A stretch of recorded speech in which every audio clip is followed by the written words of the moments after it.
Hey, I think I got it. Maybe it's on. It All said right. it's live. It hasn't come up on the. There might be a delay, but it hasn't come up on YouTube yet. At least not that I can see. Shenanigans. That's all I've got to say, sir. It's sorry, technical difficulties starting a little late. The button, just like every time I click go live, it was like, you don't want to. Okay, yep, I'm awesome at technology over here, just really killing it. Um, okay, all right.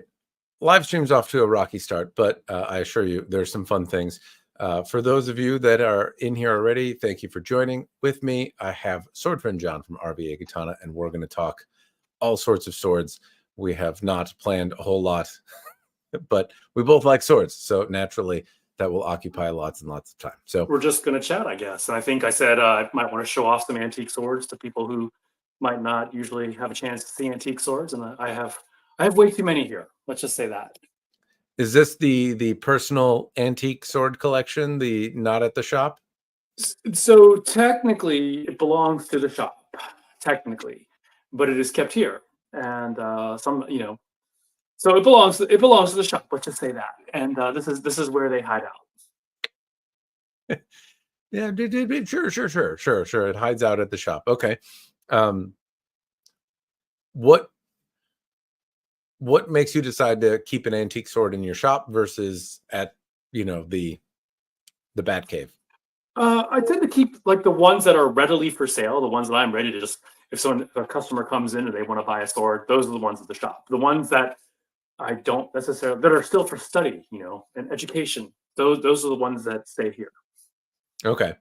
All right. Yeah. And what since you've been on this katana buying spree aficionado, starting your shop, I mean it's you've been doing it a hot minute now.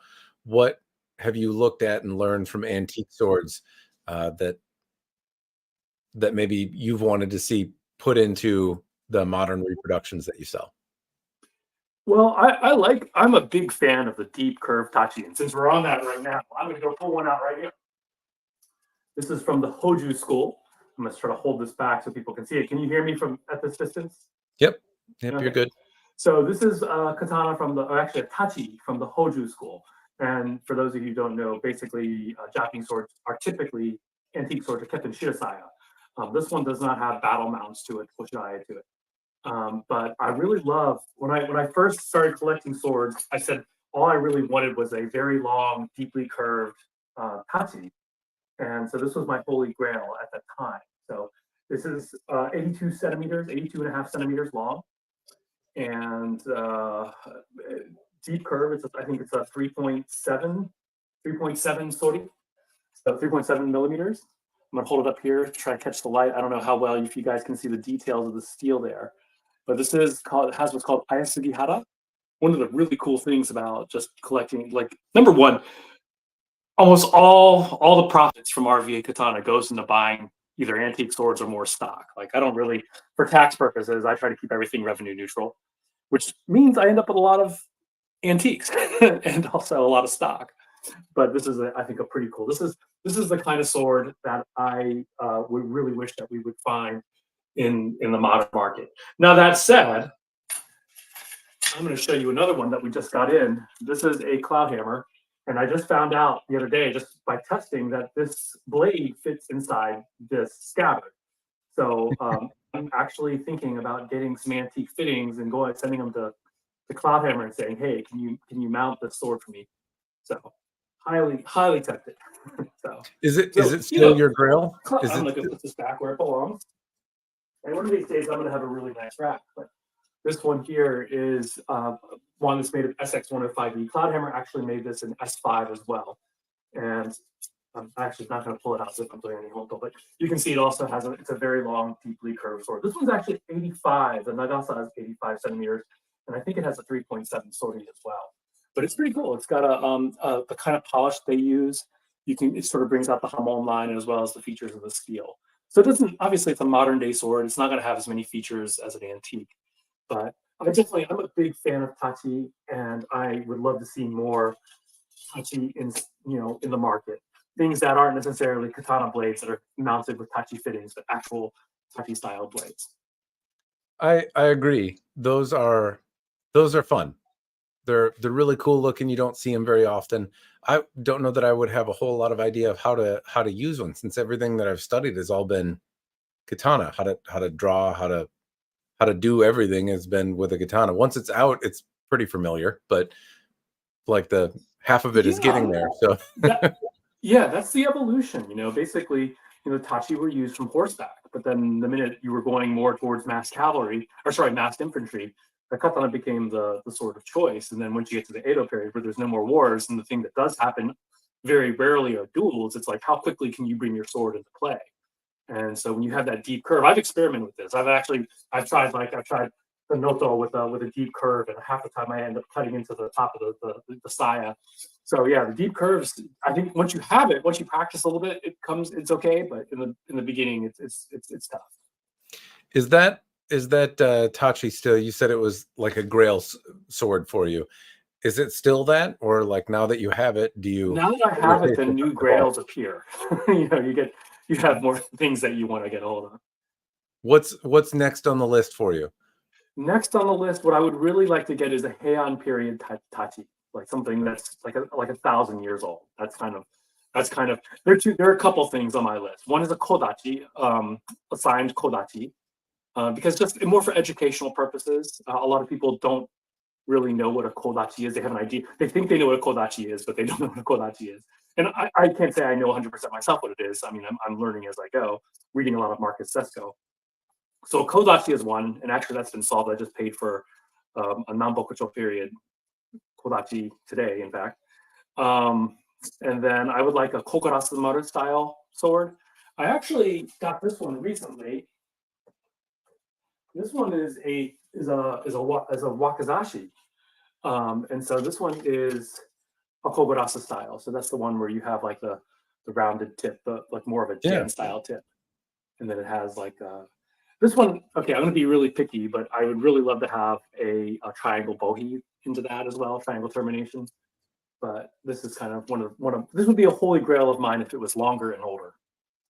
They're very hard to find. They're very hard to find because they were popular 700 AD to about 1,000 AD, but then once you get into like later on, you don't see them as much. What you do see is they'll take regular shinogi zukuri blades and then round the tip off. It's called satsumaage, which is satsu means like to stab or to stab. Some people say it's like Satsuma the province, but it actually means to stab. And so you'll see some that like that where it was originally a shinogi, but they polish the shape off. They cut the shape off and reform it, and that's a little bit different. So, but yeah, that's my next holy grail is a kogurasu style. Those are. I get the feeling that finding like a long. I'm sorry, I can't hear you. Your voice is so. It's so quiet. Chat, am I quiet? I've tried to up my microphone volume and stuff, but maybe there's something else I can do. I don't think it's on my side. Okay. Well, I guess chat folks, let me know if you can hear me okay. If not, I will plug in another microphone or something. Is there some? I got this one, I think, turned all the way up. Oh, that seems a little louder there. I'm pointed at my face hole like that. Putting your face right up to the mic, maybe. Schwabel. There we go. Okay. Yeah. I can. And I like nagamaki as well. Nagamaki shaped blades, like kind of naginata style nagamaki. I really, really like those. It's more for the visual effect. Okay. I get the feeling that like a large tachi from what I guess you can kind of pick your period, but the later probably the better. I get the feeling that those are easier to find than some of your next desired pickups. The kogurasu style. Those are tough to find. There was one that was just on being auctioned in Japan. It just it ended up selling for I think like about $5,500. But it wasn't. It was made shinshinto, so a sword that was made like in the mid 1800s. So it wasn't a super old sword. I was tempted to spit on it. I don't think I would have paid what it finally went for. It's kind of pricey, but Yeah, that Yeah, yeah, it's kind of pricey. Do you find that you win a fair amount of Nihonto in auctions in Japan? Is that where you're primarily finding them? I tend to get them from Japan. And if I really want something, then I will probably spend way too much for it. But it's So all, to me, once again, all RVA Katana profit is play money to me. It's just like I have a regular day job, and so whatever we make at RVA Katana, it's like I try to put it back into inventory. We're actually hiring a new guy, Ryan Matthews, really great guy. Actually, he is in your chat right now under Kind Mara. He does Koshirai building and wrapping handles. Just very good with his hands. He's done some really cool Saya work before, so it's going to be really cool to have him on staff. So some of my sword money will now go to pay Ryan. you've got a full-time sword glamorizer. It's gonna be fantastic. You can do some swanky custom stuff. That I think what we'll do is we'll let him like we'll probably just say, hey, people who want to do customs, like they want a custom mount. I mean, it's not Josiah Boomershine yet, but I mean, he does a good job. But if they want to, work, we'll just have them contact him directly. But probably, Longshan swords out of China, they're usually like little issues here and there, and so to have someone like him who can will do these little tweaks to make them better, that'll be really nice to have. That would be really nice to have. That seems like it's such a downer for a customer, right? You find something you like, you have a sword that you enjoy, but it's not worth a whole lot. And so the prospect of doing any kind of tweaking is like, well, it'd just be cheaper to buy another one than Yeah. do anything to it. So if it could be done affordably, that's an intriguing option to have available. That's Our plan really is to do more instructional videos like on quick fixes, like what do you do when your tuba is loose, like what sort of things, what quick fixes can you do that you can do yourself that you don't have to send it off to somebody, or what do you do when a piece is wobbling, or if there's rattle in your saya, like there are all these things that we've learned. It's really cool, like just meeting sword people and people who are more experienced than we are, or at least more experienced than I am, and they've given us lots of advice. I mean, you're one of the people. One of the things that some of the things I watch, like, oh, Matt does that. We'll tell people to do that too. I had to show this one off. This is actually from Phoenix Arms. This is a modern sword. I like bling on my swords. Like I say, I like Tachi. You can see here that it has like this ornament here instead of Tachi usually have a semigane right here, but this one actually has a phoenix wrapped around it. And basically, people will rag on, like Nihonto people will rag on Chinese swords. I'm not mirrored, so I don't know what I'm doing. But this one has a lot of detail. I mean, just like all little details in the fittings. The Sageo sucks to all hell, but you can see like there is a lot of. I know you talk about muddy fittings, but they yes. can do better. Longshan, most of the parts made in Longshan are made in a few central places, and they are getting much better. I think the quality of sword ever since we've been in the business has just gotten so much better. You can look at this phoenix head right here. Actually, that's another one of my holy grails, is an antique version of this. There is a Meiji era version of this sword that I would really like to get hold of. Yeah, the Phoenix Tachi Bugei used to make one, or I should say Hanwei probably did for Bugei or Paul Chin's Onikubi? no, it was a Shinogi Zakuri style blade, but Okay. they had something called the Phoenix Tachi, and it had a similar looking piece. But there haven't been a lot of Tachi remade, so I'm glad to see that you're bringing some in. Your interest in Tachi is My furthering our interest in ability to bling. get. This is a Yeah, Moro Hazukuri as well, or sorry, a Kogurasa. So that one does have the triangle termination, which I just love. And yeah, so this one's I like this one a lot. This one actually has a pair to it. This one comes. This is the one thing that they do screw up with it with the Kogurasa style, is they don't want to go back. You have to line it up almost perfectly. Like if you're doing EI to get it back in, you would have to you have to line it up perfectly. It would be a real pain in the butt. But this one does have a match to it. So this is the dragon version. So it has a dragon head there, and then you can see it has like the dragon on as a menuki instead of replacement of menuki. Pretty cool detail there on the Tsuba. yeah. And then like look at this. I think it's really decent detail here. I'm trying to line it up with the camera there on the ashi, the hanger. And then same thing, it has that dragon wrapped around it here, a semigane. So pretty cool features there. I do I like that they're making an attempt at doing something like that, because there are some really swanky Japanese mounted swords in museums and whatnot that I've seen. Really nice koshirai that has a, a ton of embellishments on the scabbard and metal pieces, and uh, it's nice to see some of that being attempted in swords. At the same time, the reason I say muddy is, like, when I look at those swords in museums, or when I look at the historic examples, the the way they have to be made on a budget makes them so much different than, say, like what's the name always escapes me, but the just the simple iron cutouts. It's not sashikomi. That's a polished kind. I can't remember, but Sukashi. yeah. So Yeah. that style of just iron cutout, when you water jet cutout or have like a cast piece, and it's just a patinated piece of alloy or painted, it's also quite a bit different than any of the Sukashi style Suba out there, but it's at least a little closer. Like at a distance or up close, it's more similar. And when I see like really embellished fittings, things that almost look like they're from the Goto school, like uh, dragons and lots of gold and kind of blingy things, and I see them recast, it looks very, very different. It's, I don't know, like the suspension of disbelief just is too much for me. Yeah, I don't. I'm trying to think if I have any examples here, but I don't. I do think, incidentally, like, you're right, people dog on Chinese swords. There's been some absolutely amazing Chinese swords that I've seen, and they do it on a budget, and they do a lot of cool stuff. And I do believe they're absolutely capable of doing amazing things, and we just can't expect them for $200, you know?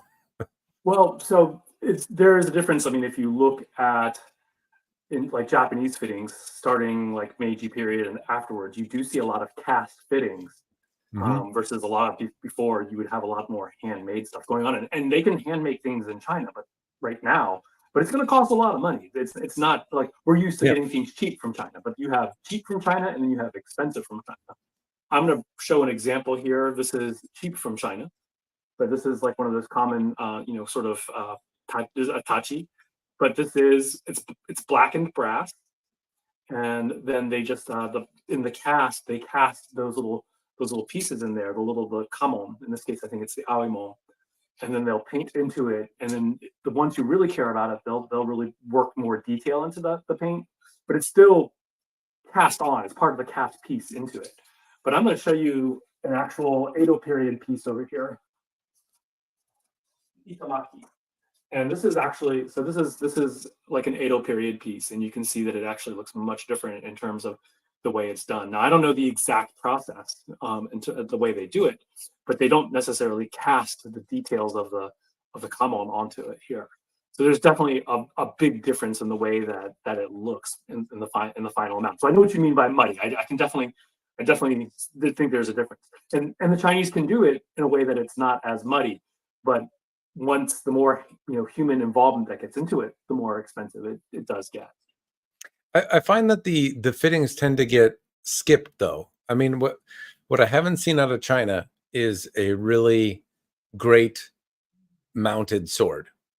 Just about everything that I've seen is has like recast fittings on it, and I don't see how it would be possible to have some of the really, really nice swords that are made and have that same skill not exist in the ability to make koshirai. It just doesn't seem to happen. So I don't want to I don't want to be like a dickhead and say, like, oh, you can't do it. Like, China only sells shit, and it's not like, I believe they're absolutely capable. Uh, it just doesn't ever seem to happen, even on the higher end swords. So the the Zisei swords, for example, that I've seen, they still come with relatively basic fittings by comparison, and they can be thousands and thousands of dollars.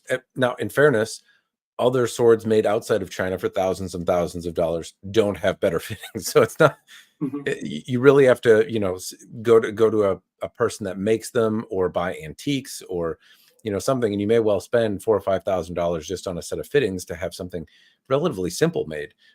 If you want, something really crazy, like if you wanted the kind of the Tachi that you showed me earlier, if you wanted like a really nicely made set of fittings for that Tachi, it would not surprise me if it cost $25,000 or $30,000 to have them made. I don't know if it'd be that much, but it would definitely be. Well, if you do them in gold and you have like Oh, that yeah. elaborate level of casting, or not casting, but if you're hand engraving like feathers, yeah, the more elaborate sets of Fuchikashira, Suba, and Minuki that I've seen from higher end fittings makers tend to be about $20,000 if they're really, really elaborate fittings. So I'd imagine if you're doing Tachi fittings where you have, you know, dragons wrapping around a scabbard and, you know, a suspension system, there's a lot more to it. It wouldn't surprise me if it was $30,000+. Yeah, I'd have to actually look into that. I just know, talking to a few of the places that actually have people who make them, they were talking about a handmade Suba. I don't remember if it was. I don't remember what it was exactly, but a handmade Suba was like $600 or $700. So, but I Yeah, mean, I don't remember what the quality was. It might have just been like a iron with a lot of extra engraving, like engraving in it or something like that. interestingly, my favorite Tsuba that I've gotten out of China was on a Ryan sword, and I liked this. They knew I liked swirly mitsudomes, and in an earlier version of a sword that they sent me, the Tsuba didn't match, and so they said the person in their shop made one, and it was this beautifully patinated. It had a kind of a crisp cutout, but like it was awesome. And I was like, why don't you just put these on all the time? This is great. You know, it is a matter of cost, and this is the interesting thing that I've learned is that, you know, for especially for the cast items, you can do a wax cast or a metal cast one, and the metal cast ones can be used over and over and over and over again, and they tend to give more detail in them. But in order for them to make back their investment on that, they have to sell X amount of sets of that, and so it's really hard for them. Like I work with a few places, and I've had them make a few sets. I don't think they've ever made their money back on it. They're probably really pissed off at me about that.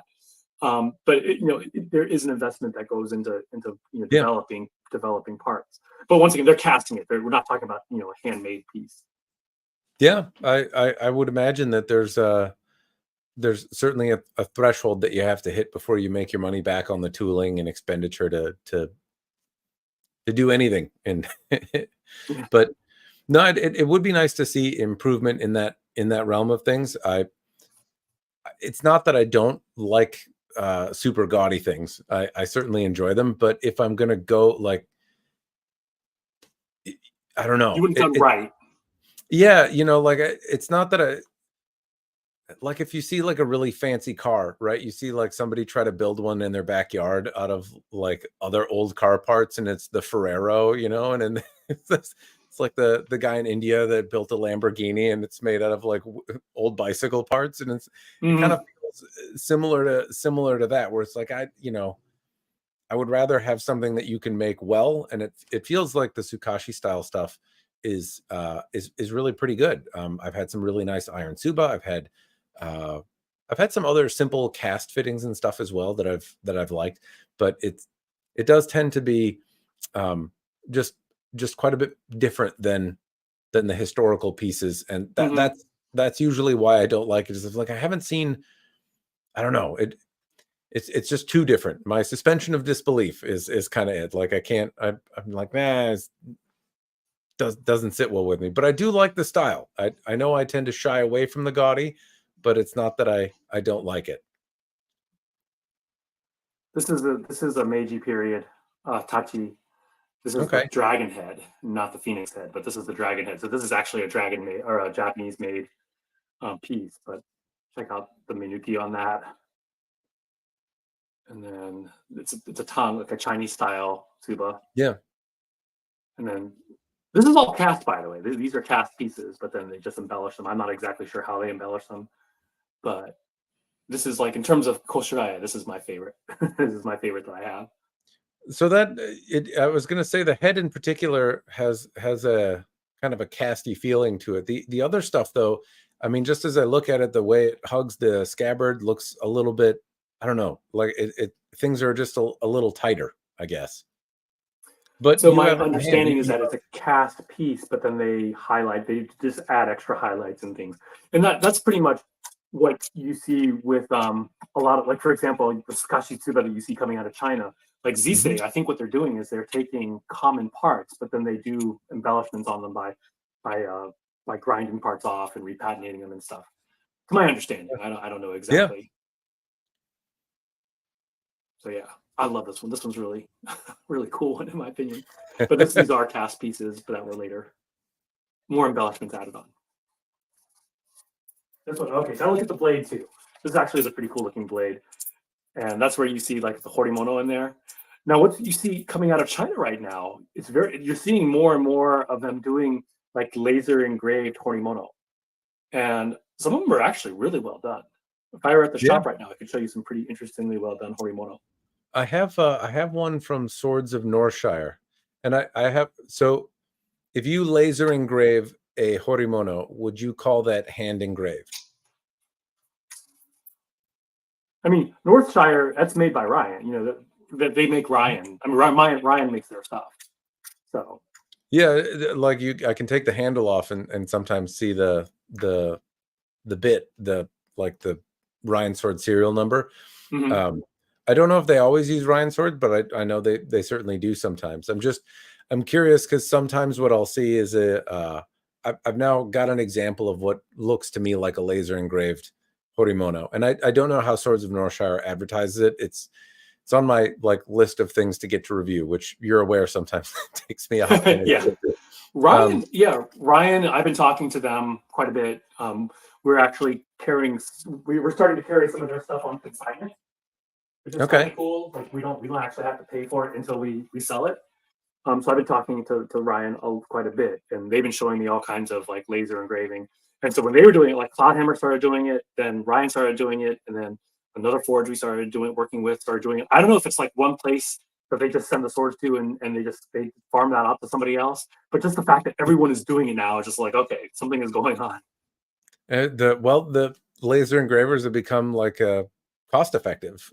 So I'd imagine, it does look pretty nice. It looks not the same as like hand engraved. The level of polish on it is it's kind of more opaque looking. It has a Mm-hmm. like a porous texture almost, not like super bad or anything, but it's certainly different. At the same time, if I compare it to like etching, which used to be the stand-in for Horimono, it's Mm-hmm. worlds better than that. It certainly World's better.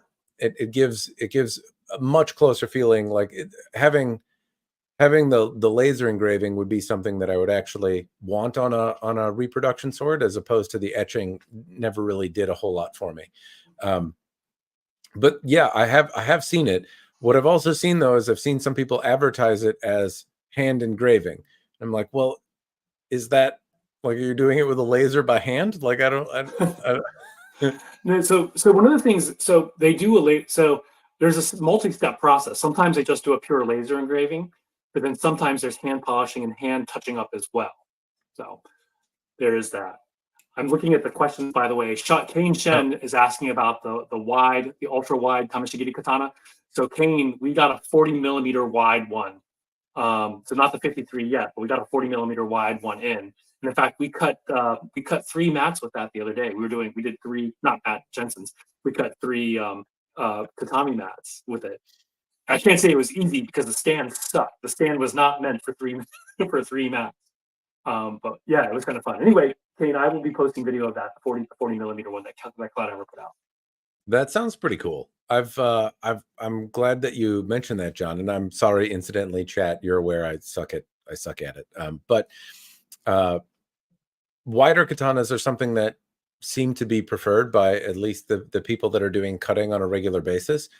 I know you cut stuff at the shop all the time. Do you find that wider blades are uh, easier to cut with, or let you practice different techniques, or anything? No difference. Not necessarily. I mean, so hmm, the best three blades that I've cut with, two of them are 32 millimeter standard 32 millimeter ones. Um, the third one is the Motohara is what? I think Motohara is 35 or something. I'm not Gauge. sure. They're not as wide as the Hanwei XL ones, but they're Hanway XL is chunky. 35. Is 37, I believe.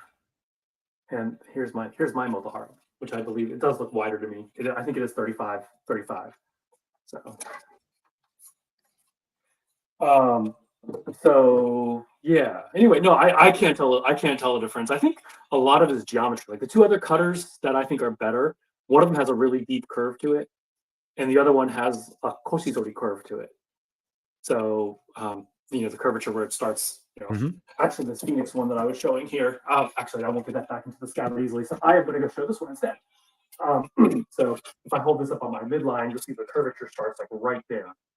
And then, so it's not like super curved in the traditional swordie standpoint, but the curvature starts so early that it does become a deep curve. And that one, that's probably like one of our favorite cutters. It cuts so nicely. So I don't know if I don't even think it's a function of, sharpness obviously helps, but it's not just a function of sharpness, but also geometry. Do you find that the Motohara does a better job cutting? Matt, specifically, when I talk about cutting, is it easier to cut with the evolution blade piece than? It's out of, like, I would say it's the third best I've ever used. The third best. It was all around better. I mean, in terms of just the saya fit and everything, it was just like chef's kiss. But in terms of actual cutting ability, it was probably third. What stands ahead of it? So we have one that's called the Reaper in our shop, and that one has a very deep nakazori curve, and it cuts so well. If you watch any of our videos, we actually we're talking about cutting dry mats, which is just hard. But we were using the Reaper because that was our best one. And so we had Mark, he's one of our guys, and he did Rokudan Gear. He's like 6 cuts, and all with the Reaper. It looked great. And then the minute he did the dry mat, it was just like horrible. But yeah, the Reaper we've cut bamboo, we've cut mats, we've cut mats and bamboo at the same time. Here's the funny thing is we never seem to have bamboo when we start soaking the mat. So we never get to wrap the mat around the bamboo. But we will always end up with, like, sometimes we'll put the bamboo beside the mat and cut through both of them. And so the Reaper handles that great. The Legend handles that great. Those are 2 of our swords we carry, and they're 2 of the best cutters we've ever used. Actually, sorry, not the Legend. It's the Legend XL. This is one that John Smitka, who is Tengu 190, he got one. We got it from Shinken of Swords, and it just ended up being just an astounding cutter. But only soft. It's an L6, and we were very leery about using L6 on hard targets based on what we've learned from the illustrious Matt Jensen. Yeah, well, I think that one was a dud. The Hanwei Oni that I had some run-ins with. In fairness, I haven't had a ton of luck with L6. I did recently have to sharpen an L6 blade. So somebody was over at my place to do a little bit of cutting, and they had primarily used European swords. And so to cut with a katana, I have a Shadow Dancer Nagamaki, which is more of an O katana than a Nagamaki. But it was a familiar size to the long swords that we were using, and the messers and stuff that we were using on the day. And he just lost it when he brought it over his head to bring it up for a cut. Just let it go, and it went and flung around and landed on the concrete and took some big dings. So I had to actually sharpen an L6 blade, which was not. It was easier than I thought. It was pretty soft. So this is a non-Howard Clark L6, correct? Non-Howard Clark L6, but I have also seen Howard Clark blades have a battle with my concrete floor, and they actually hold up pretty well. You've told me the story. You said you're Howard Clark free. Howard Clark 1 concrete floor 0 kind of. So yeah, it chipped my concrete floor, but the concrete floor also rolled the edge on the Howard Clark blade. Not a lot though. So that was a different cutting event for the Toyama group that I was with, and the teacher is very free with his very expensive sword, which is a Howard Clark L6 blade that was mounted up, and he let somebody use it who was on the shorter side and absolutely could swing the sword into the ground, and it cut really well. They weren't expecting no resistance at all, and then the tip got introduced to the concrete. So it held up though, and I've whacked other things into concrete. I was surprised at how well it held up. Again, not consequence free though. There was absolutely damage. It had to be sharpened again. It was not without consequence, but it didn't like break in half or anything like that, or chip in any substantial way, which also was what happened when this L6 got yeeted into the sky and came down tip first on the concrete. Is it had, you know, like a millimeter of damage in right around the boshi, right on the tip area, but it sharpened out and was okay. And now I feel like I was trying to keep that sword kind of nice, so I had other examples of nagamaki, but now it's, you know, all For right, have me, the fun. only L6 that I would really want for myself would be a Howard Clark L6. I mean, he's the only one I trust to treat that and get the you know, the differential hardening on that without screwing everything up. I actually I'm talked to Cloudhammer about that. I was like, Howard Clark differentially hardens his L6, and like they're like, you can't do that. That's no, you can't do that. And I was like, yes, you can. So I think they took that as a challenge. They don't like working with L6. Cloudhammer doesn't like working with L6 because it tends to like or it's very time consuming, very labor intensive. So they don't generally do L6. They have done L6 more for like tools because they're a blade factory first and foremost, which we can tell by their mediocre fitting level. But well, they have some charm though. I agree that like for swords in their price point, they're falling a little bit behind when it comes to some of the way things are nipped and tucked. But I appreciate that, you know, they were some of the first folks out there to advertise more exotic steels and try to use them. I loved the way they introduced themselves to me. It's like, I dare you to go hit that metal pole in your backyard with this. Like that was ballsy and fun. Um, but then you know, the Ito that they use that has kind of a unique feeling. There's some redeeming features to them as a practitioner that I enjoy. It would be nice to see them, you know, step up the game on the fit and finish though. I would. they are, I think, our last batch, the one that we just got over the last 2 weeks, is a step up. I've been really getting on their case and saying, look, you can, especially with ska. It's like you have all these issues with the ska. You just got to fix this. You got to fix this. And I think that this latest batch is several steps above. Like they did, like their first batch, like the first one, the S7 you ever got. Obviously, it had huge ledges and everything. And then later, some of the stuff we were getting, they were getting a little better. And then I think they got a lot better. And then they had a robbery. Someone broke into their warehouse and stole a lot of their stuff. And then their quality just like went down. And then it's sort of, I think it's working its way back up. But I just got on the case. I was like, send all these pictures of their like their wraps and saying, hey, you need to fix this. You need to fix this. And you know, to their credit, they are trying. So I do see improvement over time. There's a chatty thing that popped up. John, can you explain the two heat treatment options for S5? It's a good topic. One I was hoping we'd chat about a little bit today. okay. Well, first, since we're talking about Nagamaki, let me show you a 650-year-old Nagamaki. All right, we'll come back to your Kisaki on question. this. And this one actually has battle damage on it. This one received a blow from another sword. So this used to be my treasure. I don't know if you guys can see it right there, but this used to be my favorite sword until I got another one. But this is still my second favorite.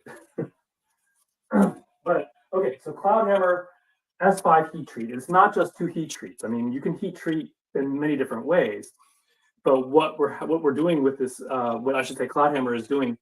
The original S7 that they sent to Matt has an HRC of about 56. And then on paper, it breaks at 168 joules. Originally, the S5s they were sending us were also 56 HRC, but technically on paper, it broke at 186 joules. That's on paper. That was the first batches they sent. But then people started talking on web forums and stuff about the shock steels not having good edge retention. So they're like, okay, we'll improve the edge retention. So they raised the S5s to a 58 HRC, but that brings the shock resistance, the impact resistance down to about 160 joules, give or take. On paper, the same as the S7 at 56. But I mean, you broke the S5 with less effort than the S7. So once again, on paper, you never know. After that happened, they're like, okay, we're going to send Matt a 56 HRC S5, so you can go at it. But when that's going to happen, they have to heat treat a new batch. Well, I did. I'm glad the subject came up here. So, Kratos, thank you for bringing it up. Because one thing that I omitted in the video that I probably should have included, and we'll hopefully get a chance to follow up on with some. I'm actually looking for the S7 blade that I have, and I'm pretty sure I have it. I like ground a new tip into it and then put it in a scabbard, and I can't find it. So, but I was hoping to whack the swords together, or to take my HRC files and see if there's anything I can show on camera about the difference in the way that they're heat treated. But the important thing to note that John provided me with after I posted the video was that the heat treatment change was intentional, not necessarily intentional to make it break quicker, but that whacking on a metal pole is shock resistance, and that went down in comparison to when the edge retention went up, the ability to whack metal poles better went down. So, but that was intentional, and I also commented on those results in the video. I was kind of surprised at how well it was holding an edge. So that much was working. Unfortunately, it does mean that when you try to whack metal poles with it, it's not going to hold up as long. I think most people's takeaway was, oh, it didn't stand up to as much as S7, but didn't. I mean, I think from the average person's point of view, better edge retention probably is more beneficial because most people aren't intentionally trying to break their sword. I mean, once again, on paper, an S5 heat treated to 58 HRC is still about 70 joules more impact resistant than 9260. So on paper, once again. On paper. Well, I don't know that like in reality it's different. It's just that the escalation path that I have is pretty substantial.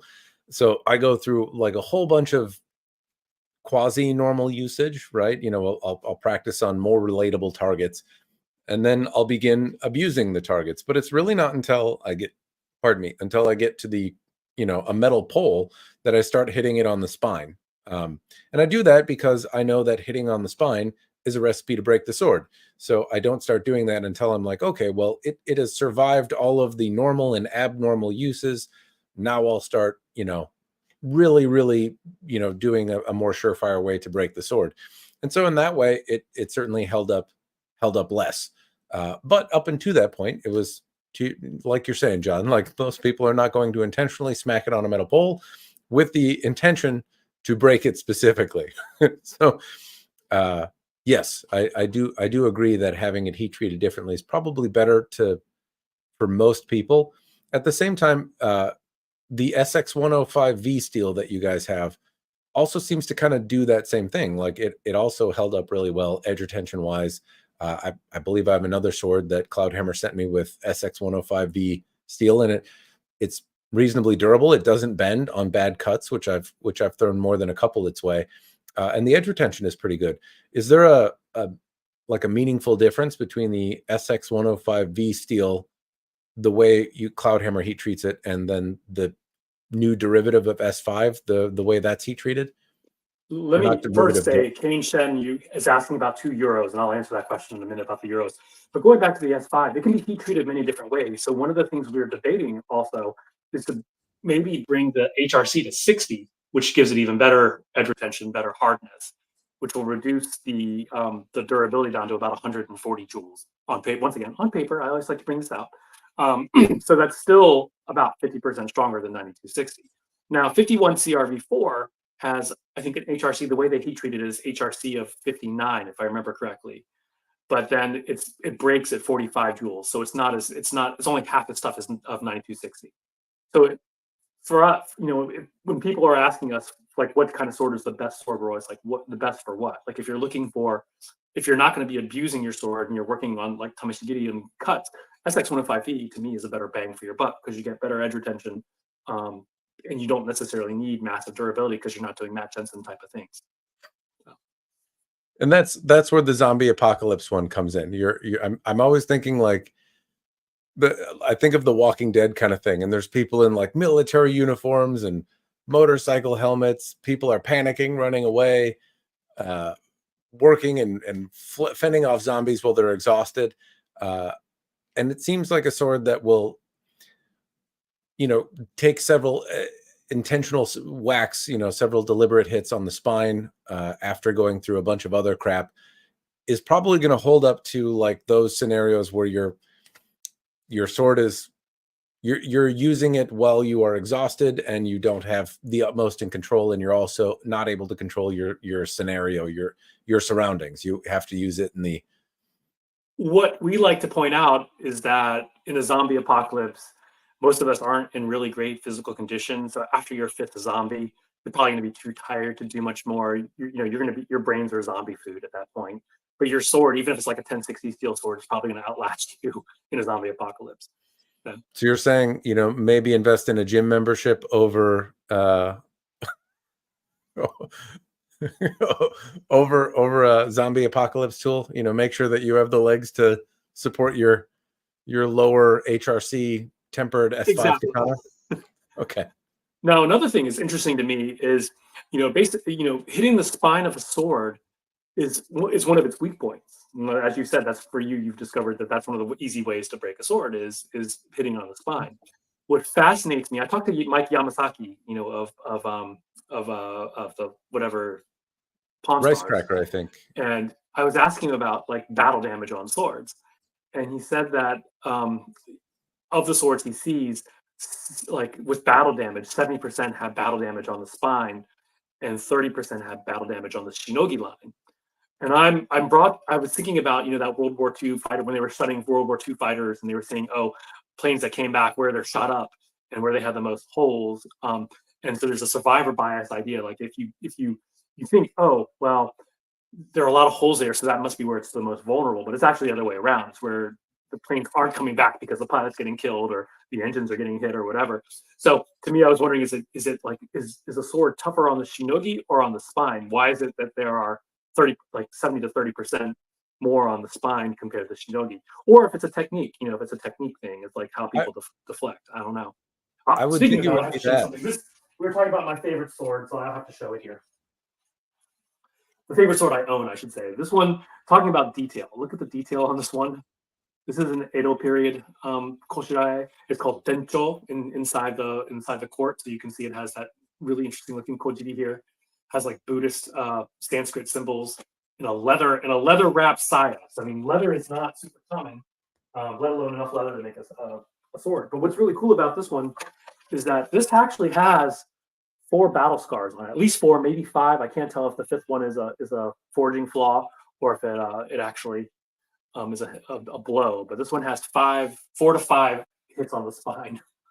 So I'm not sending it to you, by the way. You were going to keep it. I'm nowhere near the croquet stick of doom. No, it's the croquet stick of doom is a tool, John. I don't try to use it to smash art. The technique would be my guess on that. Just a speculation, but there's a fair amount of hit somebody else's sword out of the way with the spine and come in with an attack. So it wouldn't surprise me if that was to move somebody else's sword out of the way. Now, whacking somebody's sword with the spine, in a quick deflection kind of technique is different than hitting a stake that's in the ground. But yeah, it's also I might equate it to like the rim of a yari or something like that. Where the shaft meets the blade is usually a pretty robust piece of steel, and if you were flicking the sword out of the way, that's kind of it's not the same. The croquet stake is a very concentrated amount of force, and I'm starting kind of gingerly when I swing it, but gradually I'll move up and start hitting it pretty hard.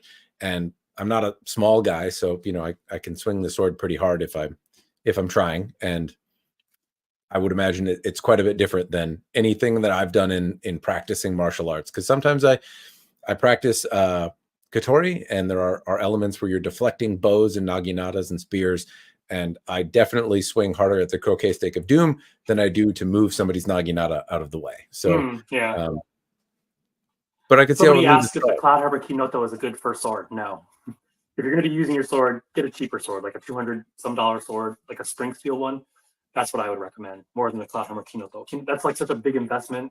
I mean, it's going to be hard to break, but at the same time, it's also very long. So that's just my opinion on that one.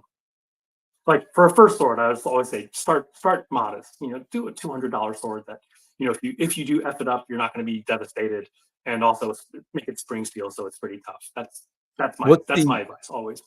What's the cheapest sword that you have at RVA Katana? We actually have a $75 sword. It's a 1060 steel one. Its biggest shortcoming is the wrap. The wrap is like really loose. So it's something where if you wanted to have like a first, I mean, it cuts nicely though. We cut, it glides through mats, but especially after Mark's done with it, the wrap is awful. But so you can lacquer down the wrap, and that'll solve that problem. So for $75 plus $10 a lacquer, you have a pretty decent sword for 85. But what it is that we work with another one. This is actually we named them Dragon Spring. Their actual name is Longtren Green Dragon Sword Shop. And so they actually made swords for Ronin. They made some swords for Ronin, plus they did some others as well. But they also sell themselves. They sell on Etsy, they sell on Amazon. And for a while there, what happened is that they had this huge stock of Amazon swords that they weren't selling. So they sent it to us to sell on consignment. And then after that, after we sold all those, and he also had these other swords that he had made for other manufacturers who they didn't want it. And so he had like 300 of this gold plum, $75 gold plum sword. It wasn't $75 originally, but since he had so many of them, he's like, just help us get rid of it. So we get to get a hold of a lot of swords that are pretty inexpensive. I mean, for a serious practitioner, you wouldn't want it. But if you're like just getting into it and you want a basic sword, hey, $75. That's usually my advice. There was a sword from Musashi that I got that at the time was like $50. And I imagine with inflation, it's different now. But if you're just getting into the hobby, if you haven't had a sword, then like get the dumb out of your system with that. Like you can swing it like at a tree. You can fulfill all your sword fantasies with it. And then maybe that's enough for you. And if it is, and you're like, okay, I just wanted to cut a tree down with a sword. Now you're done and you're only out $75. But maybe you want more, and now you can go into it saying this one's too long or too short, or I don't like this, or like you'll go into your next purchase a lot more informed than you would be if you just didn't have one or tried to get it perfect the first time.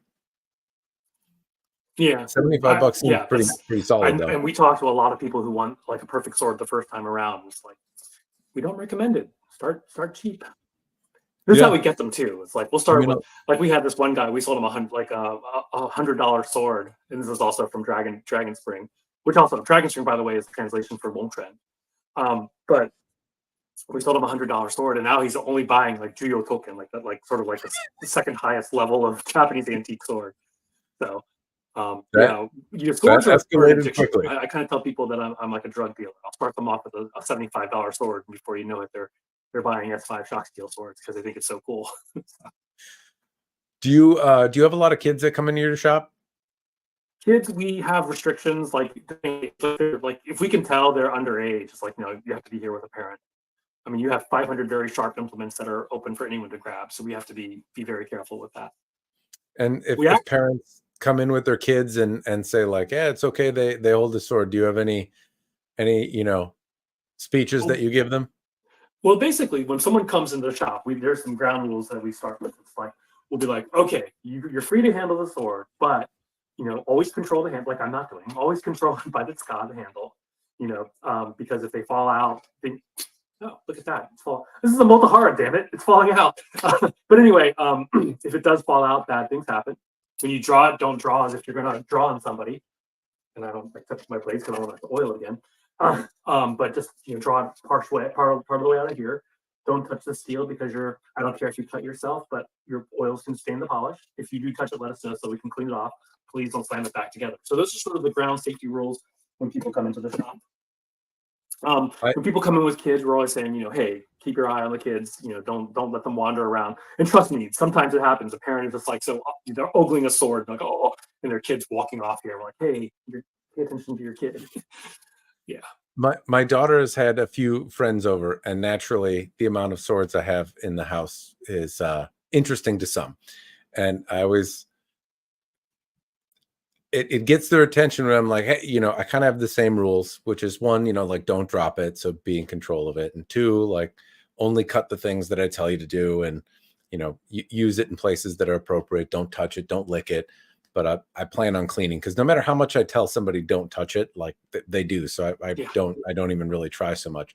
But I do say, especially to children, and I've said this to kids that are like 5 years old, it's like, okay, when you hold it, you're a grown up.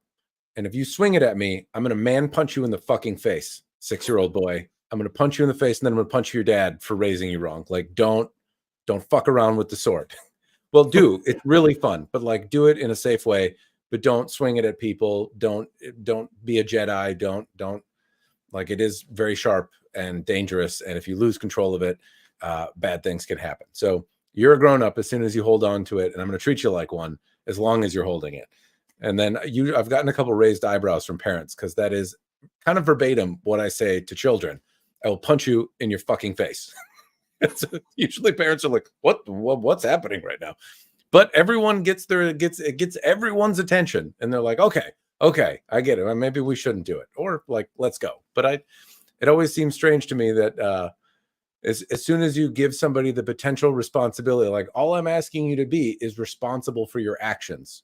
And if that's too much, then like, let's not do it. People are so bad with personal responsibility now. We actually had someone buy a sword from us, and then a few days later we get a message. It's like, you need to be better careful. My 12-year-old son got our credit card and bought one of your swords. And I was like, that's partially a you problem. It's just like, you let your kid get a hold of a credit card. So, how can we safeguard against your kid getting a credit card to buy a sword from us? So.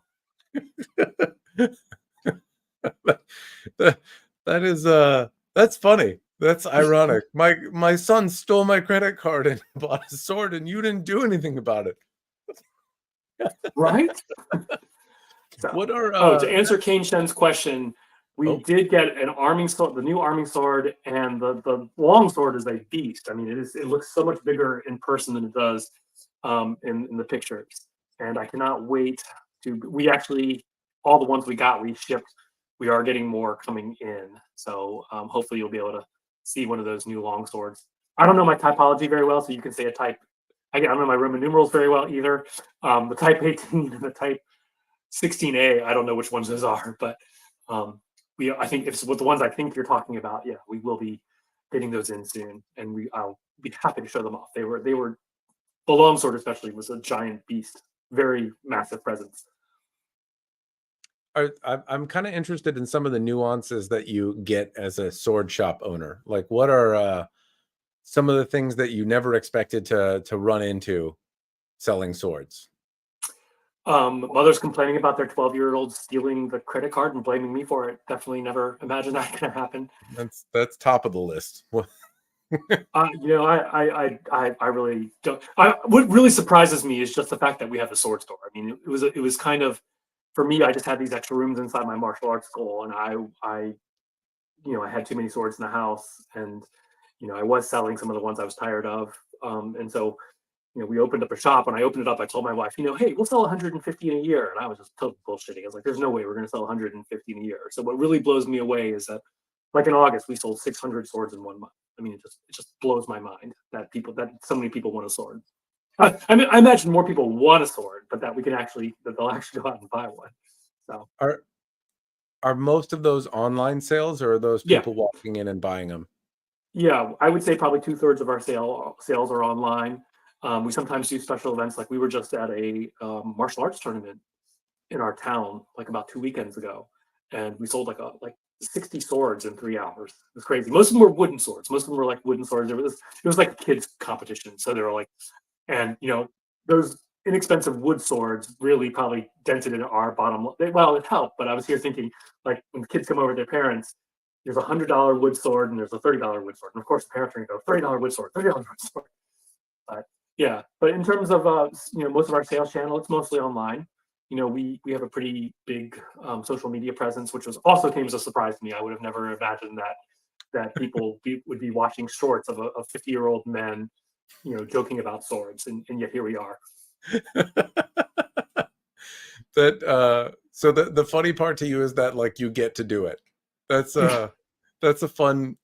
humble and fun, John. I also am kind of tickled all the time that there's 51 people watching right now, and I like it's just people blabbing about swords. I like it's crazy that there is even interest. I'm also kind of tickled by that. I would imagine that there's got to be some odd things though that you run into. Have you found that like having so many swords has made you, just like bored of the standard black and white looking katana? Does it make you want very different things? Make you tired of other things?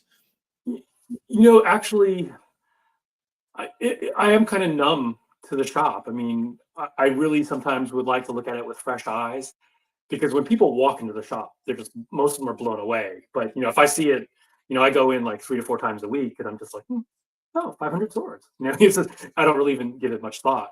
But in terms of like the aesthetics and stuff like that, I always get excited to see like something new. Like I'm seeing more and more orishigane swords, and just seeing the features in the steel and just the materials people are using. It's interesting. I mean, this goes back to what Longchen is doing now, is that you see more and more of them using, you can't call it tamahagane since it's not made in Japan, but they're making orishigane right now. You see a lot of them who are bringing in Japanese silk. So it's kind of like an arms race there, where everyone is trying to keep up with each other. The other thing I was made aware Longchuan is famous for is like a kind of ceramic, or like a porcelain kind of thing they make there.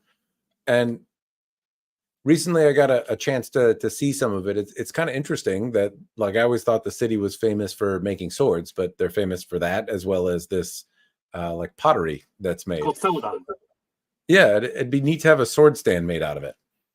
Like My combine the father was an antique collector, and he had a lot of Celadon. So Longshan, I always knew Longshan for pottery. It wasn't until the last like 5 years that I realized there were swords made there too. So, Celadon, is that what you called it? Celadon, yeah, Okay. in Mandarin. I it looks really neat. At least I'm not particularly interested in ceramics or pottery. It's not my ball of wax. I have uh I'm very So lazy. I will eat out of the pan to not do dishes. So I'm not a particularly bougie guy. you, But go ahead. I was gonna say, in Longchen, they are numb to it as well. I mean, they just see it all over the place. So they're just like, yeah. So I was over at the Met like last year, where they had that big sword exhibit. But I actually was there, and I saw like some Celadon from Longchen, and so I took a picture of it and sent it to one of my friends, one of our forge partners. He's like, oh yeah, it's like, he looked at it, his response was, oh, 17th century Longchen and Celadon. It was just like no emotion in it whatsoever. He didn't give a shit about it one way or the other. Then I showed him the pictures of like it was like Tokyo or Edo era like masterpieces of Koshirae, and he was like, "We can make that." I'm here like, "You can't make that." Well, I appreciate the kind of combination of what the city is famous for, and to me it kind of tickles my fancy a little bit to have. I mean, I wouldn't want sword fittings made out of like easily breakable pottery, right? It's not fit for battle, but at the same time, like a sword stand, I think would be kind of cool to combine the two things. At least, however that might be possible. Not super I'm familiar with it, but pretty sure it's possible, but transporting a sword stand of Celadon over here might be kind of tough. In terms of, number one, it would weigh a lot, and number two, it would probably break pretty easily. yes, small stand then. Start small, John. Just it has a neat kind of look though. I was tickled when I saw some of it for the first time, and I was talking to Alex at Sortier, and he's the one that like, oh yeah, that's a big thing over here, and I had no idea, but there you go. That's your next thing. You can make sword stands out of Celadon. I was in the other room listening. You probably already know, but Kirakomi do have Kirikomi, yeah, that's the battle scars. bias based on location. If they tend to be preserved or not. Yeah, that's fair. I imagine that if there were a lot of edge damage, they would be polished out, right? And then if they're tired, they would. So that's the interesting. That is really one of the most interesting things I think about Japanese swords, is that they are very much recycled. And so one of the things, I'm trying to see if I can show one easily, but one of the things that you look at, I guess I can't do it very well here, but they talk about the machi right here, like the machi right here. And so the crispness of that machi oftentimes determines how often it's been polished. So the wider, more crisp cut into the machi usually means that it hasn't been polished all that many times. So I don't know why I said that. Oh yeah, talking about recycling swords and how they work them. So anytime you get the a notch in your sword, if it's not too deep, they'll repolish it out, so you lose some of your width. And so the machi, in turn, at the habaki, ends up being flattened out as well, just because it's been carved out there. One of the other things you'll see is that if parts that break, they'll shorten it. So check this out. Look how wide this is. So this was a nagamaki that was shortened to a wakizashi. It looks more like a tanto. So this is a pretty wide. This is a pretty wide blade here. This is like a 600-year-old nagamaki that was later shortened to a wakizashi, or to a tanto. I was going to say that's a really short wakizashi. You know what's super cool about this is that this was used on the set of Shanghai Noon. So if you've watched Shanghai Noon with Jackie Chan, there's a scene where he gets his braided queue cut off, and this was what was used to do it. Screen used genuine sword. Yes, I was quite surprised. It's like you actually used a real sword for, like, an antique sword for that. So, hello, Joe. Watching the World Series at the same time, boys. I didn't know I was competing with the World Series right now. That go sports ball. I don't even know who's playing. I'm reading some of the comments going on. I've been bad at chat. Sorry, everyone. You're probably used to it by now, but all the same.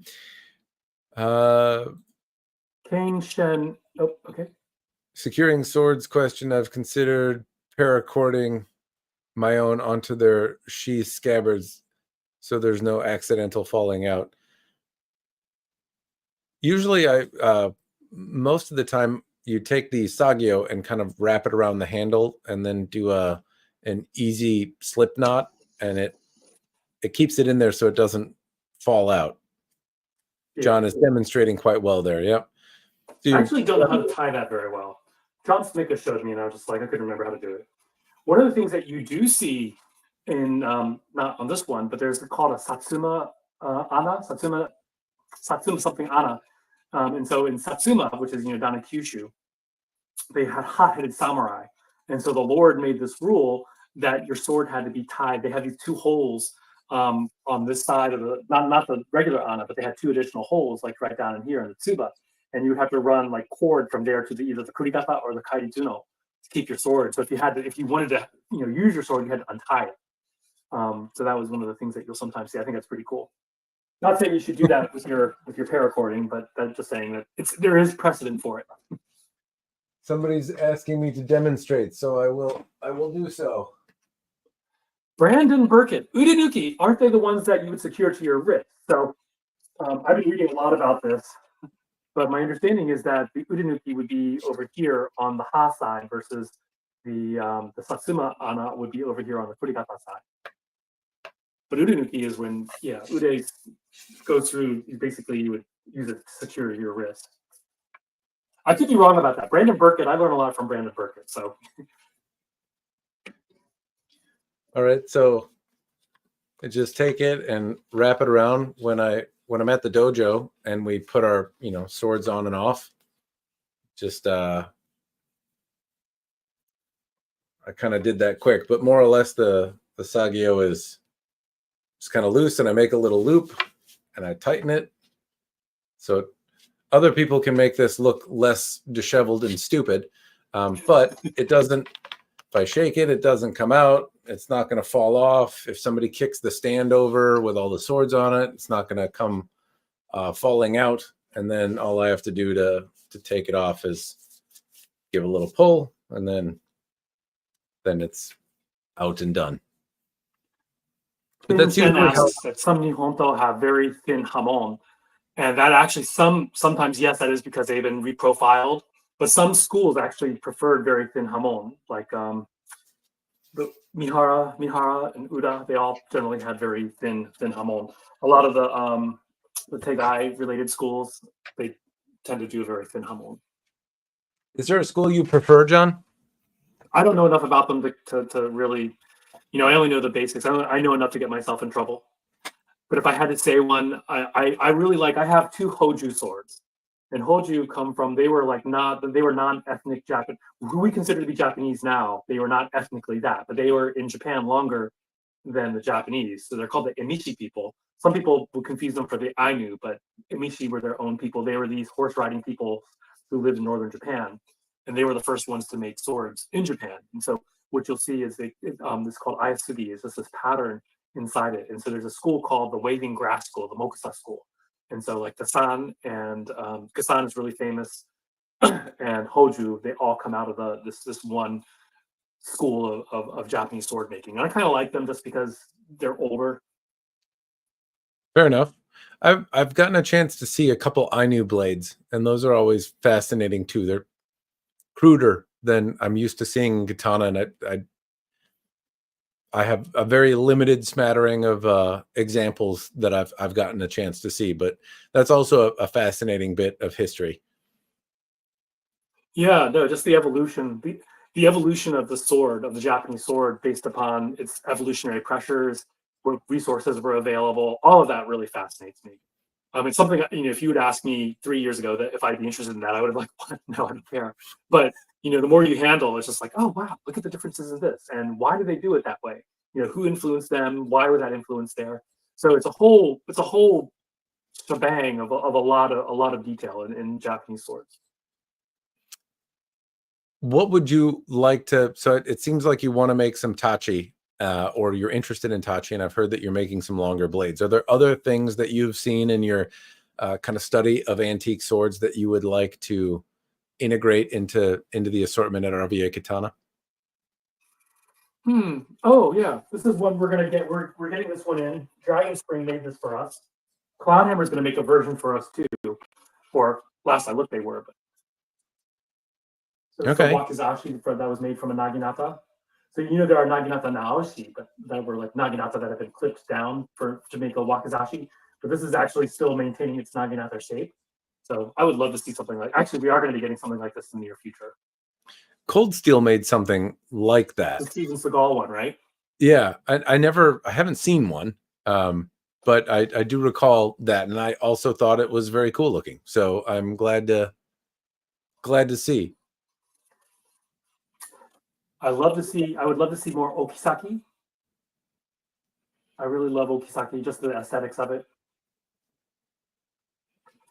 What about the Osaraku, kind of the super okisaki? I can't remember, but Osaraku. Yeah, my Japanese pronunciation here. I love how Scott corrects me. all the people saying everything wrong because that's how I swirly mitsudomes. This is one of my favorite. This is an Osaraku right here. So the kisaki is right starting there.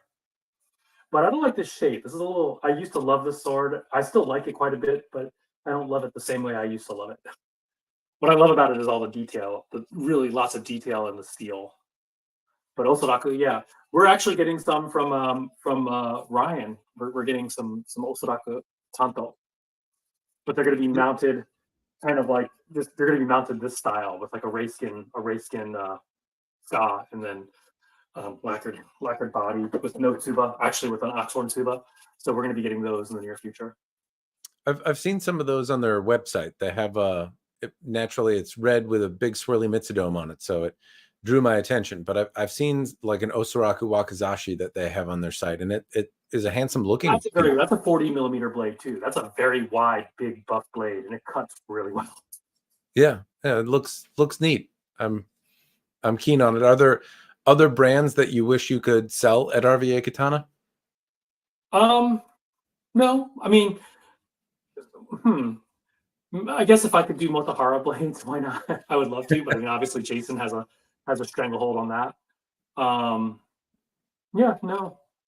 And, a lot of people approach us actually and say, "Hey, will you carry our sword?" And I'm usually like, well, it's kind of nice for us to dictate terms and say, hey, we'll do a commission relationship, so we don't have to put up a lot of money up front. I'd say That probably makes sense. most of RVA Katana's profits have gone into buying more cloud hammers. So we can't do a commission thing with them. So Well, it's worked out reasonably well for you. They seem to be doing pretty good, and they still stand out to me. That L7 one or S7 one is still the hardest sword that I've had to break. So I know they can make a hell of a blade. well, Are there really any other? what I love about them is just like he's always telling me, Russell's always like teaching me something.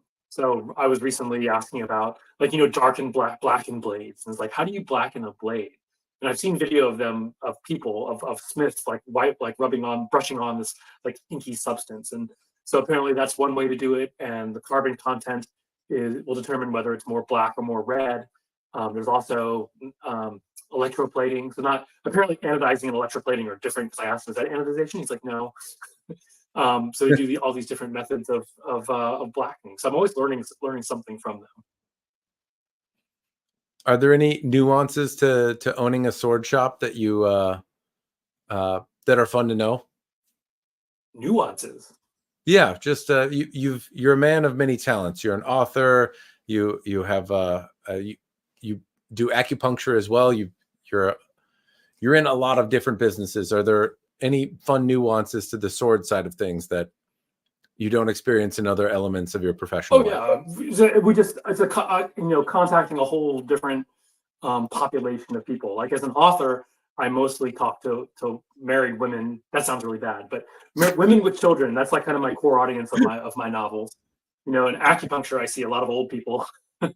Martial arts, I see a big range of people. But basically with the sword, it's allowed us to come into contact with a lot of mostly men, and it's a different demographic.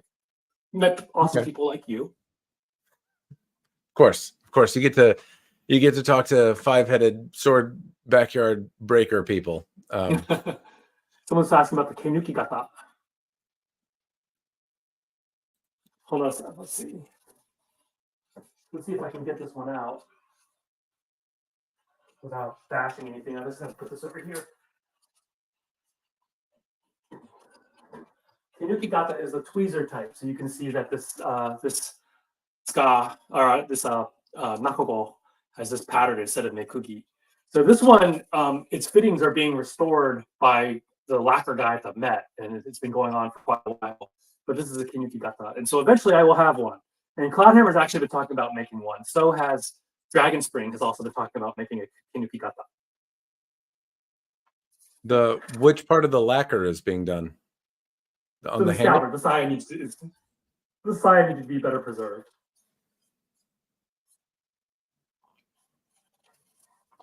This blade is not all that interesting except for the shape. I like it just because I like different stuff. I like to get my hands on things that are a little bit different. Those are a little bit different. You have a big smattering of different things, and I appreciate that you're like, I like long and I like the short, and I've got the wakizashi in the different shape, and it seems like your interests are always in the like, what's the next weird thing? So you're going after a Morohazukuri blade, and you're going to have one of every shape and size in your collection. I like weird things. That's why we're friends.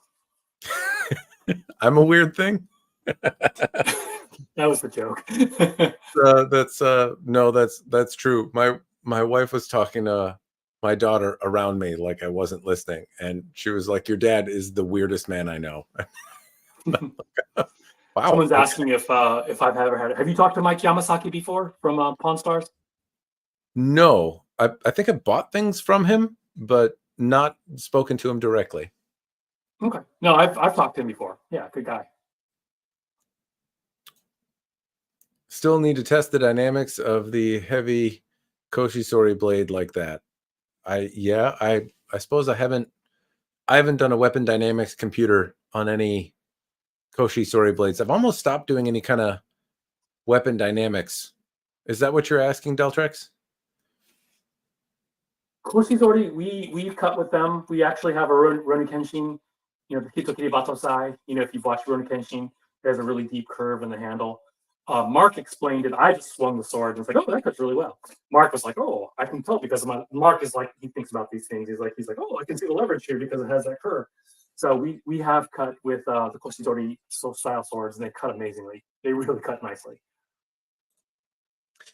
Is there any interest in doing things outside of katana, or is RVA Katana gonna forever be focused on katana exclusively, or Japanese? No, I mean, if you look at our stock, we have a lot of European swords. We have a lot of Chinese swords. Here, let me show you my. So I got this at an auction. This is this is a ring sword, a Han Dynasty ring sword. Whether I don't know if it's authentic or not. Supposedly, kind of came from a reputable seller, but I don't know. So this is potentially 2,000 years old. So potentially, I don't know. Potentially. So yeah, I've come to love a lot of different types of swords. I started talking to these people who do Southeast Asian swords. So this is a 17th century Cambodian sword. Sorry, 19th century Cambodian sword. What are they called in Cambodia? My understanding is it's called a da. A da. Okay. I thought that was the Burma, but maybe they're all just called da. I'm sorry, I can't hear you, Matt. What did you say, Matt? I didn't hear you. I said I thought da was the for what they were called in Burma, that they were Burmese da, but yeah. Maybe I don't know if they're called the same thing. I think it's a common word. Like I think it comes from Dao, in Mandarin it's Dao, and a lot of Southeast Asians have similar language. This is a Vietnamese style Dao, also 19th century. The folks at Siamese Edge recently sent me some Da style blades to play with. And this is Thai. There's a group on Facebook. It's called maybe Southeast Asian Swords. I can't remember. I got it from a guy there. I got these 3 swords from him. The swords, maybe I have it handy. I can just show you. So I have an antique da, but I don't know, it's like a tourist piece. It doesn't have the same panache as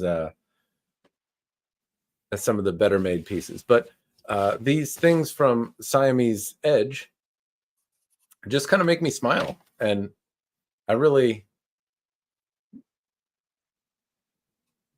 So the guy, oh wow, that's reverse. Is that reversed edge? No, the edge is the darker. Okay, cool. So I was the guy I bought this from. I was talking to him quite a bit. His name is Ian Norman, and he's a Scot who lives in Czech.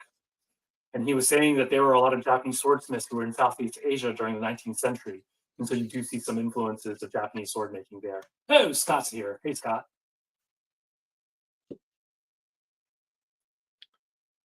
This was the other one that they made, and I sent them a picture of an antique, and they said, you know, what would you like to review? And I was like, I don't know anything about da, but let me find. They're like, well, is there something that a style? Take a look at the website. So I looked online for images, and I found one.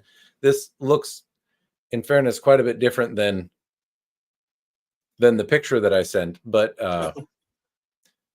it is really fun. Cool. Yeah. Does that have a click temper line too? Yeah. It's a little bit more subtle. It doesn't have the same kind of boldness to it, but some swords just feel like a stick in your hand, and that's kind of how this one feels. And it has little silver embellishments on it. I think they did a really solid job. I'm really surprised at how nice they are, and they just kind of make me smile, which seems to be my experience with well-made da. You pick them up and they just feel fun in the hand. Oops. This one is horsetooth lamination, so it looks like it has a hamon line. I don't know if I can try to see if it looks like it has a hamon line, but actually it's just the way that it's made. They kind of they take like folded steel and then they cut it like this off the edge, like this, and this, and then they wedge like a harder edge steel into it like that. This looks really inappropriate, but Basically, that's the way that this is made. It's called horsetooth lamination. It's very, very time consuming and very difficult to heat treat, apparently. But I think that's pretty cool. This is the cloud hammer. Today, John taught you about horsetooth lamination and how to pleasure a woman. Yes, it did look really inappropriate. Someone is saying they're looking for a high-end sword to just fondle and swing and admire. I don't plan on cutting with it, but I want it to be really durable. What would you recommend? Maybe a Motahara. If you have a budget of $3,000, get a Motahara. Or a Citadel or a Bouquet. You know, if you have, it depends. I find a lot of joy if you have an unlimited budget. I would look for a really high-end antique or a modern-made piece that maybe was like a show winner or something like that in Japan. Every now and again, like the Smiths enter competitions, and so do the people that make koshirai, and maybe you can find one that's a combination of them. And I'd imagine it's going to be tens of thousands or more, but you're going to have something that will be absolutely a work of art and appreciable at every angle. That's really high-end budget. If it's more reasonable, you know, like under $10,000, still antiques are a great way to look. It looks like John has amassed quite a collection of very interesting objects, and so those look fun to swing around. If you want to be able to hit stuff with it and you don't want, like, antique isn't doing it, then you have a lot of people that will make modern swords. Not that I don't like Motahara blades. I think they're fantastic. And when I go to train with, if I want to like really practice and focus on technique, I grab my evolution blade stuff. That's what goes with me to the dojo in those times when I was prepping to do my testing for rank advancement and stuff. I brought my evolution blade stuff to the dojo to practice with. But there, like, I still have more fun practicing with the Howard Clark blades and like the you know, some of the other stuff. I feel like it has a little bit more personality. I feel like the I don't know, there's just more that went into it. A lot of those swords I have some hand in designing or finding the pieces on. And if there's a sword that I've done a custom project on, it can leave me with really sad feelings if it all goes kind of tits up. But if I have a good time doing it, where I find the pieces, I have good conversations with the people I get the parts from, everything comes together, and I have this like this thing that is filled with good conversation and companionship and, you know, fun learning and all that kind of stuff. And training with those is more fun than just buying a thing, a tool to train with. I feel like there's, I don't know, there's something that makes it more than some of its parts when I can get something like that. But those are like, that's time and commitment to do. So it just depends. It depends on what you want, how much time you have, what you want it to be able to do. But antiques sound like probably the best way to go. Yeah. D-Latrix, I think that is a small Yenling Dao, but I could be wrong about it. The horsetooth saber. With Chris Cutlery katanas, but good luck finding. Yes, those are indeed rare now. I suck at chat. Repose. I always liked the Kamakura period blades. Those were neat. Do you have a Kamakura? That's kind of like the height of Japanese sword making. That's when they are kind of like, you have the 5 main schools, and they're sort of coming up with their own, you know, regionalistic qualities based upon the resources they have. I'm a big fan of the Kamakura period swords as well. I have a couple here. So let's show this one off. This one's kind of cool. This is actually based on the meteor sword from Avatar: The Last Airbender, and it actually is made of meteorite, 30% meteorite. So I think that's pretty cool. That is pretty cool.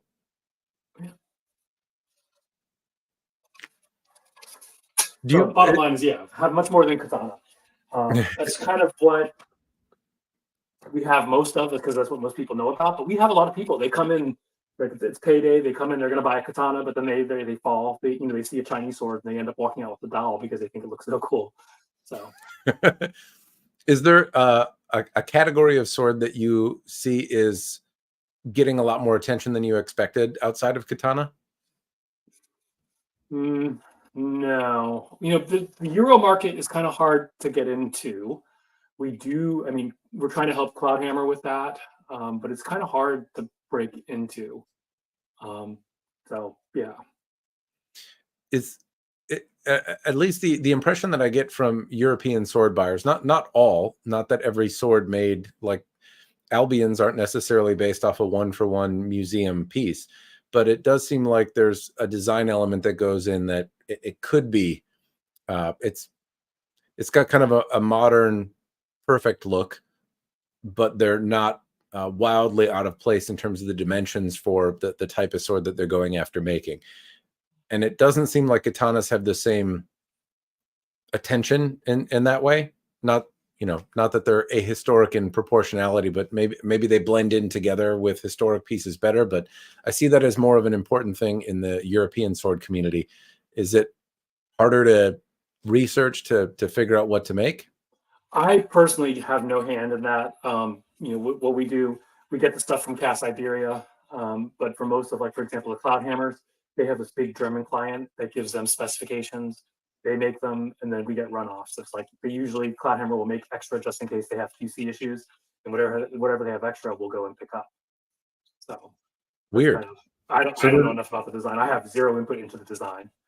I would say one thing, at least with the katana, is I think people don't necessarily realize how much difference there is from era to era of katanas. And so they have an idea that they're all the same. But really what most of us think of, that I think a lot of us get, are kind of like the Edo period, katana, as opposed to the Tachi. They don't necessarily know there's a difference between it.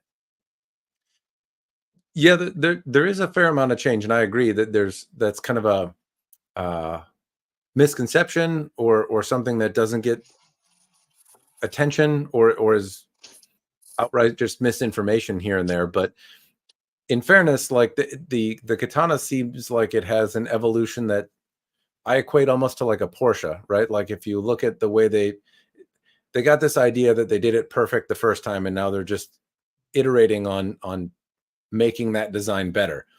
And so you see kind of derivatives of the same design as were in other cultures and other places. It changed around quite a bit more. This is actually, speaking of Tachi, this is a custom made for a customer. This is a cloud hammer with a deep Tachi. Has a really nice choji hamon on that one. Really nice job on the polish. Silk, natural silk on this one. But yeah, Tachi, I love Tachi. Do you like Handachi mounts? Scott's calling out Handachi for the win. The Handachi style mount. That's basically when you don't have the hangers. So yeah. Some of them have the semigane, some of them don't have the semigane. They usually have a kojiri. They usually will have the kuchigane and then a kabutogane instead of a kashira. So That's got a different name? I thought that was just a kashira of a different kind. when it's on a tachi, it is called a kabutogane. So kabuto is the helmet, gane is metal. So I guess it's a capping metal. So everything on a tachi is something kane. So this is called, instead of a koiguchi, it's called a kuchikane. So. In all the words. Probably pronouncing correctly. I'm trying to think if I have a handachi. I do have a handachi. I really like Handachi mounts. I find them very comfortable as a practitioner. This is an Edo period Handachi. Really, really nice design. I had made a deal to sell this, but then I looked at it and I was like, nah, I couldn't sell it anymore. I was like, nope, I'm keeping it.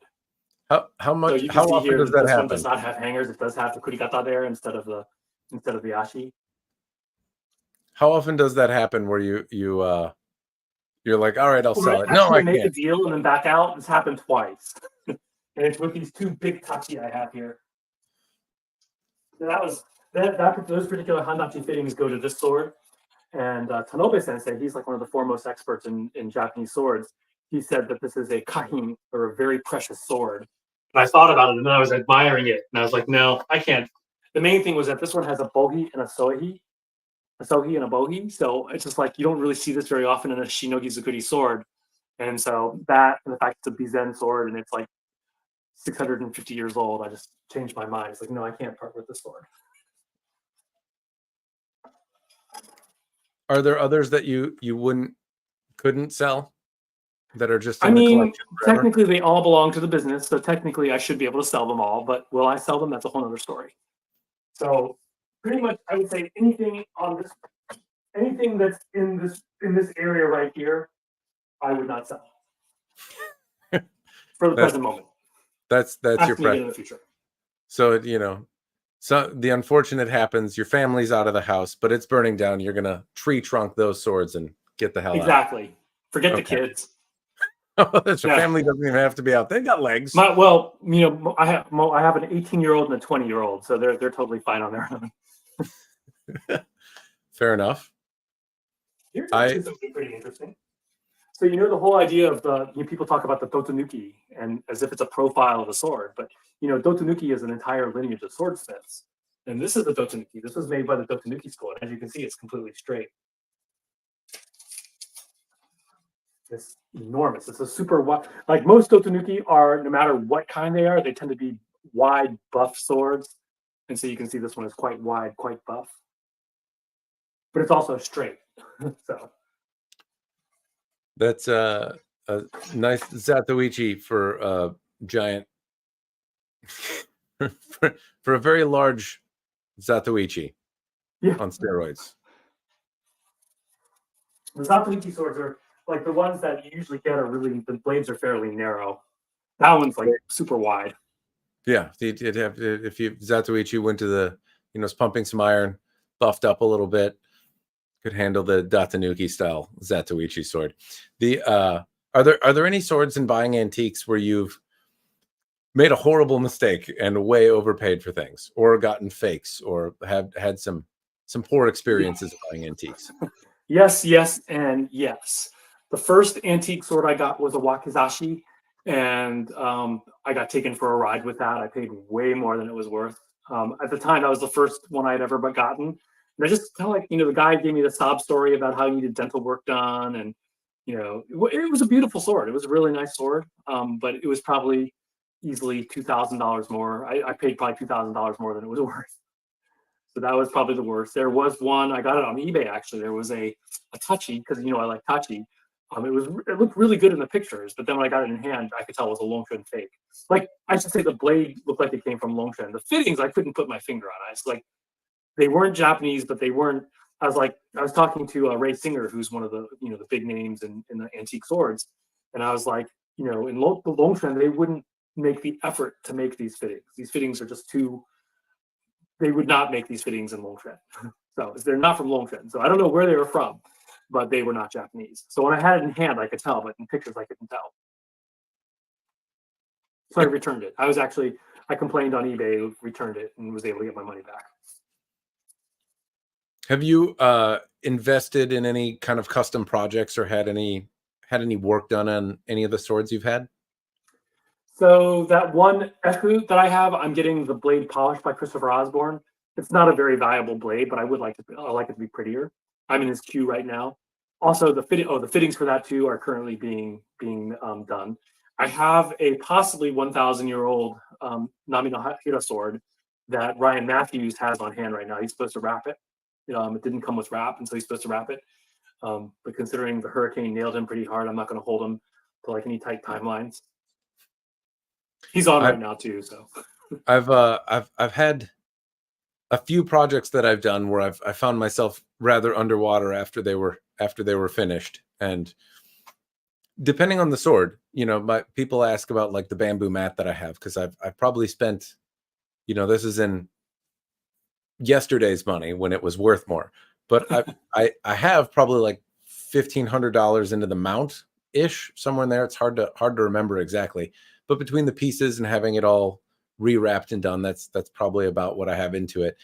And I love the sword, have no regrets about doing it because it's for me, but I understand that like it is definitely not worth it. Like under no circumstances would anyone pay me that for the sword, at least if they were thinking straight. They might if they were drunk, because yeah, that's one of the main things, like even with antique swords, is that the work that goes into them, like getting a laborer to like polish it or make fittings for it, it's going to be more expensive than you can sell it for if you ever needed to sell it in the future. You're going to be underwater. I mean, the fittings don't increase the value on a lot of them very much. And then when you get the production swords, it's just like, getting a professional to actually rewrap it or something. It's like it gets pretty pricey.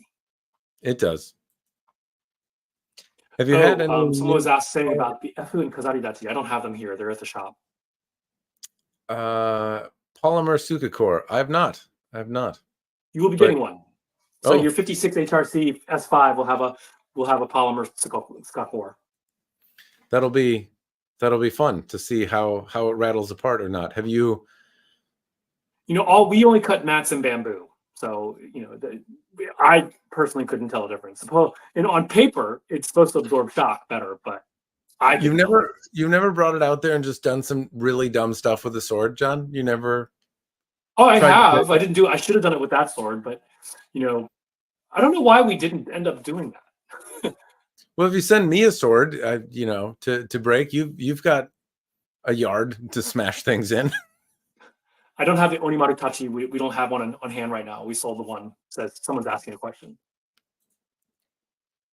You're so much better at multitasking than I am, sir. Yeah, the Onimaru Tachi. It's interesting because Cloudhammer will develop its own fittings based upon historical fittings. And as soon as they do it, I see someone else. So I think that the person who they have making it for them then turns around and sells the parts to other people too. So. Scott saying you destroyed a pallet with a 3V blade. We did. So Cloudhammer gave us their first. They used to get Boss to heat treat their CPM 3V, but they decided to try to do it themselves. And they sent us the first one to abuse. And we had a pallet and we just went and hacked at it. And then it hit a nail and dented the blade. So if it was a really good CPM 3V blade, if you hit a nail, it's not going to chip. So yeah, they went back and they like, that was good information. We'll go back to the heat treating process. I had a 3V blade that I tested to failure. It wasn't a katana, but it was a 3V blade, and I'd heard, in my mind at the time, 3V was kind of the bee's knees for katana, in that I'd seen Dan Keffler had made 3V blades and had shown him doing some pretty crazy stuff with 3V. And it seemed like that would be, if at least if you weren't looking for any of the artistic qualities in like the metal, a really ideal steel to make stuff out of. It held an edge exceptionally well, and it seemed really durable. But when I went to go test one, it didn't. It was until you test it on metal, like until you do really stupid things with it and like start contacting metal, then it starts chipping like ceramic does. So that might be heat treated. Was it heat treated by Boss? Because they're the ones who really know how to heat treat it well. I don't think so. It was heat treated well. I mean, like it held up to doing all of the things well. I still actually like the tip broke off and I cut it down and now I use it as like a yard work tool. And I can go and like chop off branches and use like it. I've sharpened it once after I did the testing, and I can still shave the hair on my arm after using it for a couple of years for yard work. Like it's incredibly well heat treated in terms of, I guess, edge retention, and it holds up well to most of the shock of yard work and stuff, which is not insubstantial.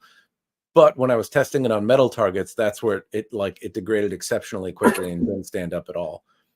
So CPM 3V is like on the edge, like going this way is where it's like amazing. But on the flat of the blade, it's not as tough. So I bet a 9260 is probably tougher than a CPM 3V blade, like on the flat, as definitely on the edge, but on the flat. What edge geometry should I get on my custom Motohara, Matt and John? What are you cutting? What do you plan on cutting? That's what I would ask. I have not. I have played with actually a few different Motohara now because so many people in the dojo have them. We've got some money bags folks, and they're leaning into evolution blades. So, sword friend John at the dojo has two different evolution blades. One is like his was like the really expensive one with all the bougie features on it. It was like a big heavy cutting geometry, and it was fun. But the new matte cutting geometry that's just geared for cutting tatami is like a laser beam, and was really easy to cut tatami with. I really like my light matte cutter. I have a really early version of a light mat cutter. They've definitely gotten better at some of the fit and finish since that sword was made, but I love it. It's if you don't have a problem generating enough momentum to cut tatami, if that's not a problem for you, and you're strong enough to get through it, or I don't know, you're fat up top like me, and your arms will do the work. The light mat cutter lets me practice, and I can do EI with it for a few hours in class, and then when we get to cutting, I'm not like wiped out from using it. I have some larger blades that were like 4 pounds, and if I'm really trying to get a workout, I can use those. But then when I go to cut, like I'm kind of tuckered out. The light mat cutter is really, I feel like I can use it for a whole seminar, and then I can practice with it. And because I'm not switching blades, I don't know, like the mental fatigue from switching lanes doesn't happen to me, and I feel pretty comfortable. So I really like the light mat cutter. But it's a daintier blade. So if you're cutting anything that's not tatami, then yeah, isn't it a very thin profile? Yeah. Brandon Burkett, a 1,600 gram, 88 centimeter Motohara, man, amazing. 1,600 grams is, I want to say that Brandon gets is big. Brandon's everything.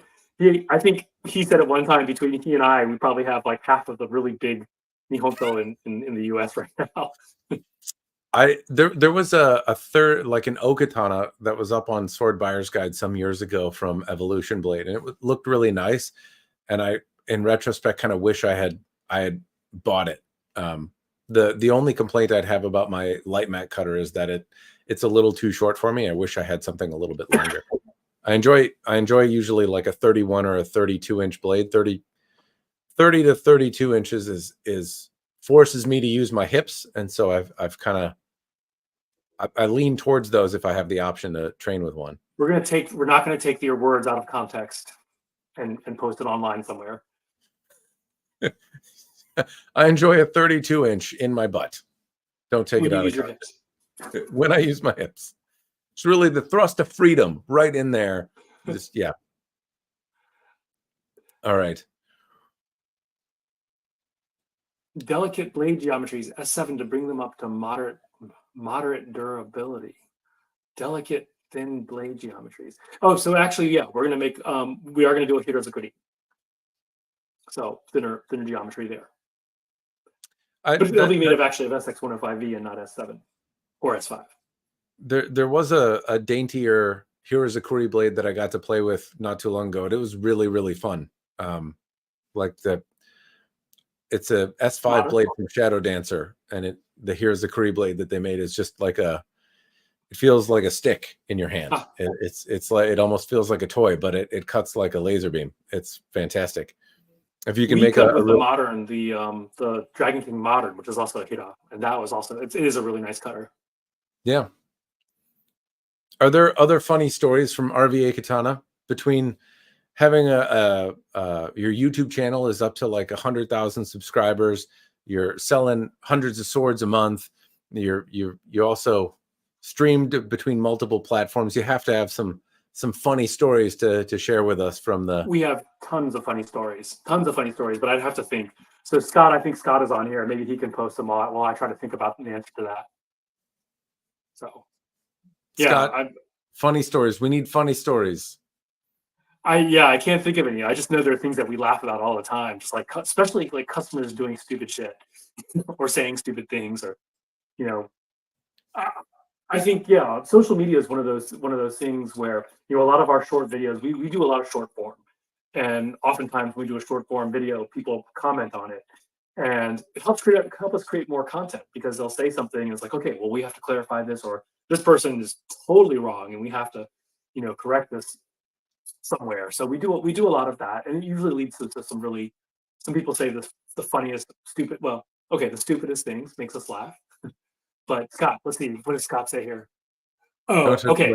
So Scott had this one story. What happened was that I wasn't there at the time, so there was this couple that came in, and Scott gave them the rules, like, don't touch the blade, always keep control of the handle. And so he turns his back and he goes, oh, and apparently the guy sliced the hell out of his thumb, and then his girlfriend was like, he just told you not to do that. So yeah. That's So probably you the gotta- worst. That's probably the worst accident that's happened. We said we should have like a sign at RVA Katana saying X days since the last accident. So that's fantastic. I like that his lady is over there telling him he's a dummy. Just told you not. Yeah, that's fantastic. yeah, that was yeah. Oh, we have this one guy. He's not all right in the head, and he's on TikTok. And he'll always come in and he'll say, "Hey, look at my video." He'll show us our TikTok and wants us to comment on his forum or anything like that. And it's usually awful. He has no formal training at all, and it's usually awful. But it's pretty funny to talk about later. We call him Wick Talk because he wants to be an assassin. I mean, he literally wants to be an assassin. We have another guy. He actually walks around town with a sword on his hip. He's been doing this well before we opened, but now he comes to visit us all the time. And good guy. He's a good guy. But I think he was getting a new sword, and apparently Scott was telling me this because I'm not. He's there much more than I am. He said he came in dressed up to the tees.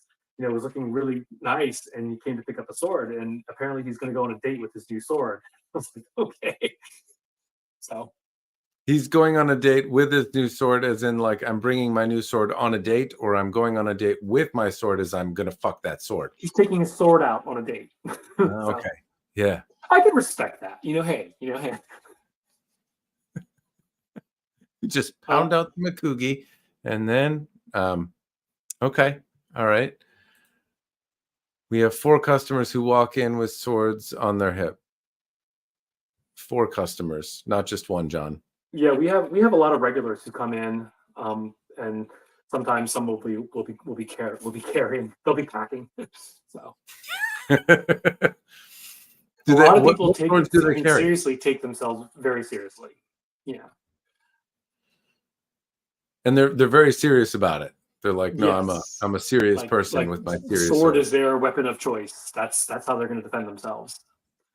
So we live stream a lot of Scott's classes. Like we open up shop right after Scott's classes on Saturday, and so I try to live stream some of his class. And invariably, people like, will it stop a bullet? Won't stop a gun. And it's just like you guys are missing the point. So yeah. I mean, I don't think anyone would. Well, most people would probably not argue that learning about sword techniques is not going to stop a gun, but it's not supposed to. So yeah, that's that. It's also like not going to fill your car with gas or help you learn to fly. Like there's a lot of things that going to. like you should get a gun. It's like we have guns. It's like we have guns. It's like, but we like swords too. So yeah. You're like, it's right here. It like I find that I can holster that little pocket for the hakama, right? Like I can. Yeah, right. You have a little pocket there. Yeah, it's really easy to keep my pistol on me while I have my hakama on. It's very easily accessible. There was actually a really famous swordsman who was instrumental in the establishment of modern Japan, Sakamoto Ryoma. And he was an amazing swordsman, but he always carried a gun too. That was his preferred weapons of choice. Point and click. All right, Scott says there's a superhero group that is serious. They all carry swords and they come into the shop all the time. Cringe to the. We like is it a katana that you carry? They're good people. They have the best of intentions. Yeah, I'm curious. Do they carry katana then on the hip? Do they walk around? Yeah, we have a few. There are a few people in our hometown in Richmond who walk around with swords on their hips. Okay, but like one of the guys, the guy who went on a date with his sword. I hear stories of him helping old ladies cross the street. So it's like, hey, good for him. Yeah, I wonder if they have any, like, one thing that I don't get as a review person is like long-term use. It's certainly a gap. Like I'll try to train with a katana for a month, or it depends on how many get sent to me, John. Sometimes I train with them for a year. It can reviews can sometimes take a hot minute. But I do try to train with them for a while, but it's still not the same as like everyday use. And so I'd imagine that the folks wearing a sword on their hip every day actually have some insights into some of the wear and tear that you might not expect to hear about on a sword, or what holds up better in that regard. One thing I'm not sure about on the zombie apocalypse is if a standard lacquered scabbard is going to hold up particularly well. But I bet the people that are walking around with swords every day know what chips or what holds up well. Someone asked about the S5 longswords. Yes, we just got a bunch in stock today. We just got a huge shipment of it. Can you carry swords in Texas?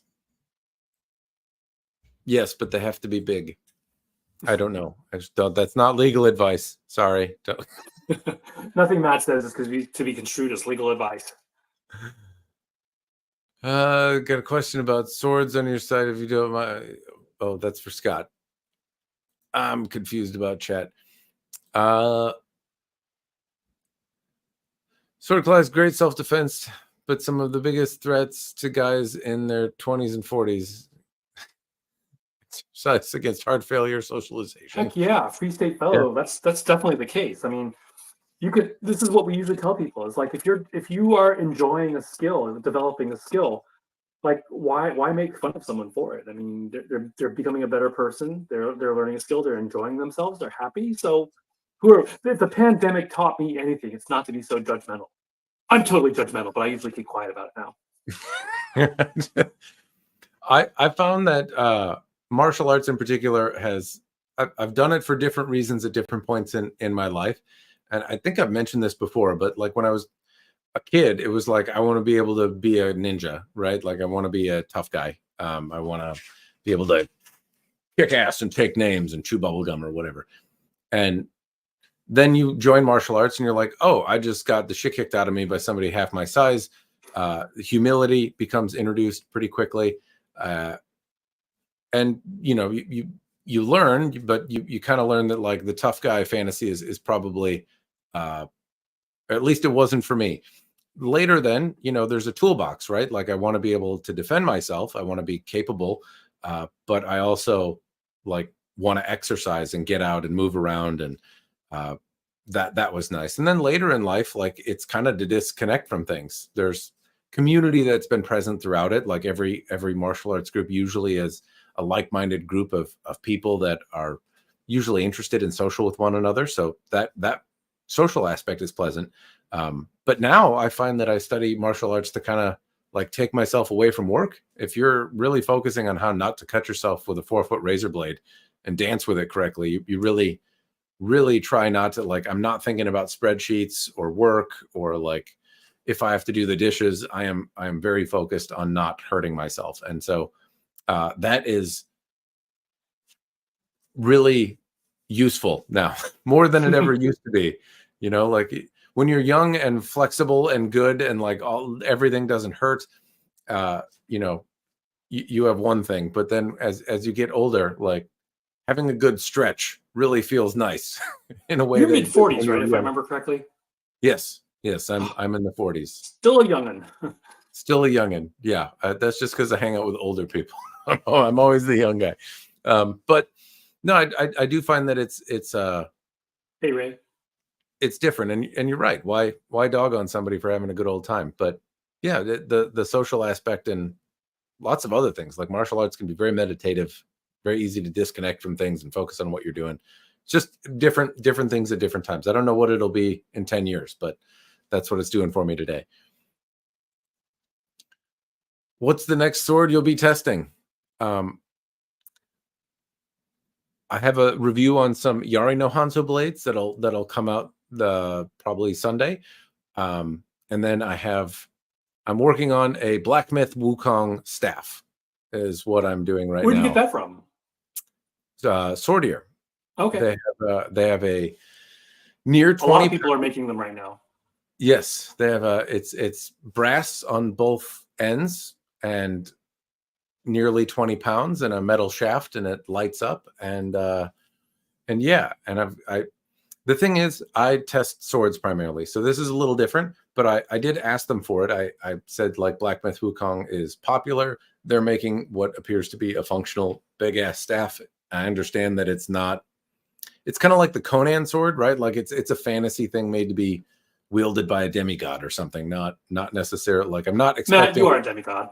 That's not at all true. Swordbreaker demigod. But yeah, it's heavy and not fun to move around at all. I tried doing some of the bow techniques that I know with it, and I definitely cannot. And it turns me around. But anyway, that's what I'm trying to do right now. And then there's lots of other stuff. What other questions Maddie LCE316, manganese steel that's basically 65 Mn, very similar to 1566, which is a type of spring steel.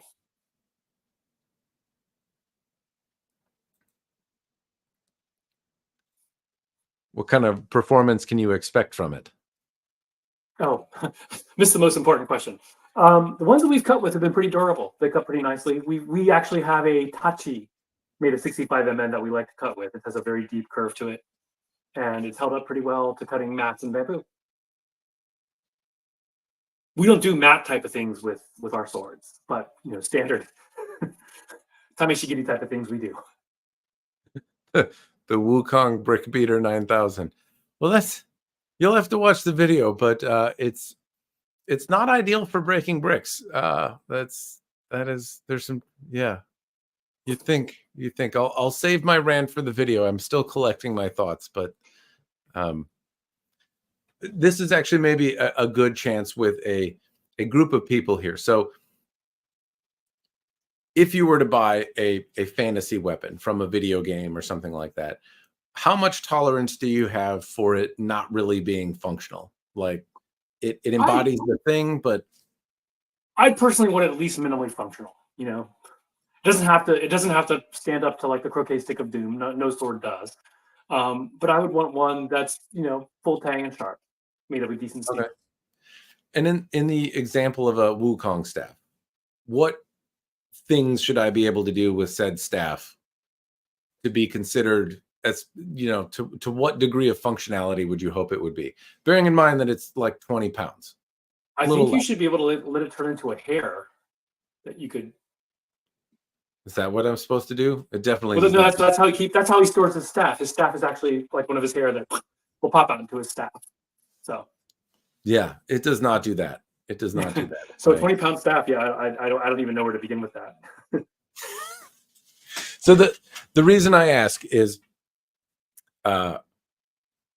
there's some, like, I'll take the Ghost of Tsushima sword. Somebody actually very graciously gave me their Ghost of Tsushima sword with like the metal fittings on there, and the sword itself is fine, but there are some downsides to the Ghost of Tsushima sword, in that like it's got white cotton, so it stains really, really easy, and the metal fixtures on the end of the sword weigh it down in like a really weird way, and so it's not necessarily like a bad sword, but at the same time, in comparison to like every other sword, it feels weird and is like kind of irritatingly easy to get dirty and ugly. So as wall art or something that you can take out and appreciate, it's fine. It cuts, it does sword things, but it also has some drawbacks. At the same time, like, it's your video game sword made reality, and so it's fun. And I feel like that's a fair trade to make for having like a video game prop. At the same time, I like a 20-pound staff is something I'm rapid. Like, do I expect a 20-pound staff to be able to do like a sledgehammer would? Like, I've got two 10-pound sledgehammers on either end of this son of a bitch. Like, should I be able to go out there and break rocks with it and have it survive? Or I have no idea. Yeah, so that's what I'm trying to noodle on. Also, bear in mind that the swordier staff that lights up is $700. It's probably like a lot to ship and stuff to go. What lights up on it? The Wukong-y thing. I don't know. I don't play the video game, but the like letters when you get the staff in the game, like some letters light up and it does. Okay, that. Cool. I've never played the game. I mean, I know of it, but I don't. Yeah. Hey, Zeist Armories, Mike De La Vega. So we were talking earlier about custom fittings. Mike De La Vega at Zeist Armories, he can do those when he's not busy with other stuff, like life. Yes, like life. Mike makes some of the, so it dawns on me the Zeist Armory. So Mike made the Highlander sword that I liked. I'm kind of one of those that I kind of regret getting rid of. But the like it's a Highlander sword. The original Highlander like movie prop is not as durable or comfortable to use, but the one Mike makes was a little sharp on the hands. If you're, it almost reminded me of using like a Samegawa skin Tachi, where like you definitely feel that you're holding on to it. But beautiful. And like the Highlander sword held up well, and it did sword things really well. And it was also way more durable than like the other props tended to be, the way that he made the handle. And it was really cool looking. So yeah, we're doing a collab with him. You know, we sent him 5 S5 Cloudhammer S5 blades, and so he's made, I think, up to now 3, like 2 of the Highlander ones, and plus the Black Sorcerer one. So Dark Sorcerer one. So it's been fun. Are those all sold, John? Have those moved quick? Out of those 5, 3 are sold. 3. So there's 2 more that he hasn't mounted yet. Okay, that's pretty quick though. And what do they go for? $2,000. $2,000. Yeah, that is not an insubstantial amount of money, but it is not. but they are awesome. And they sell as soon as we list them, it's gone.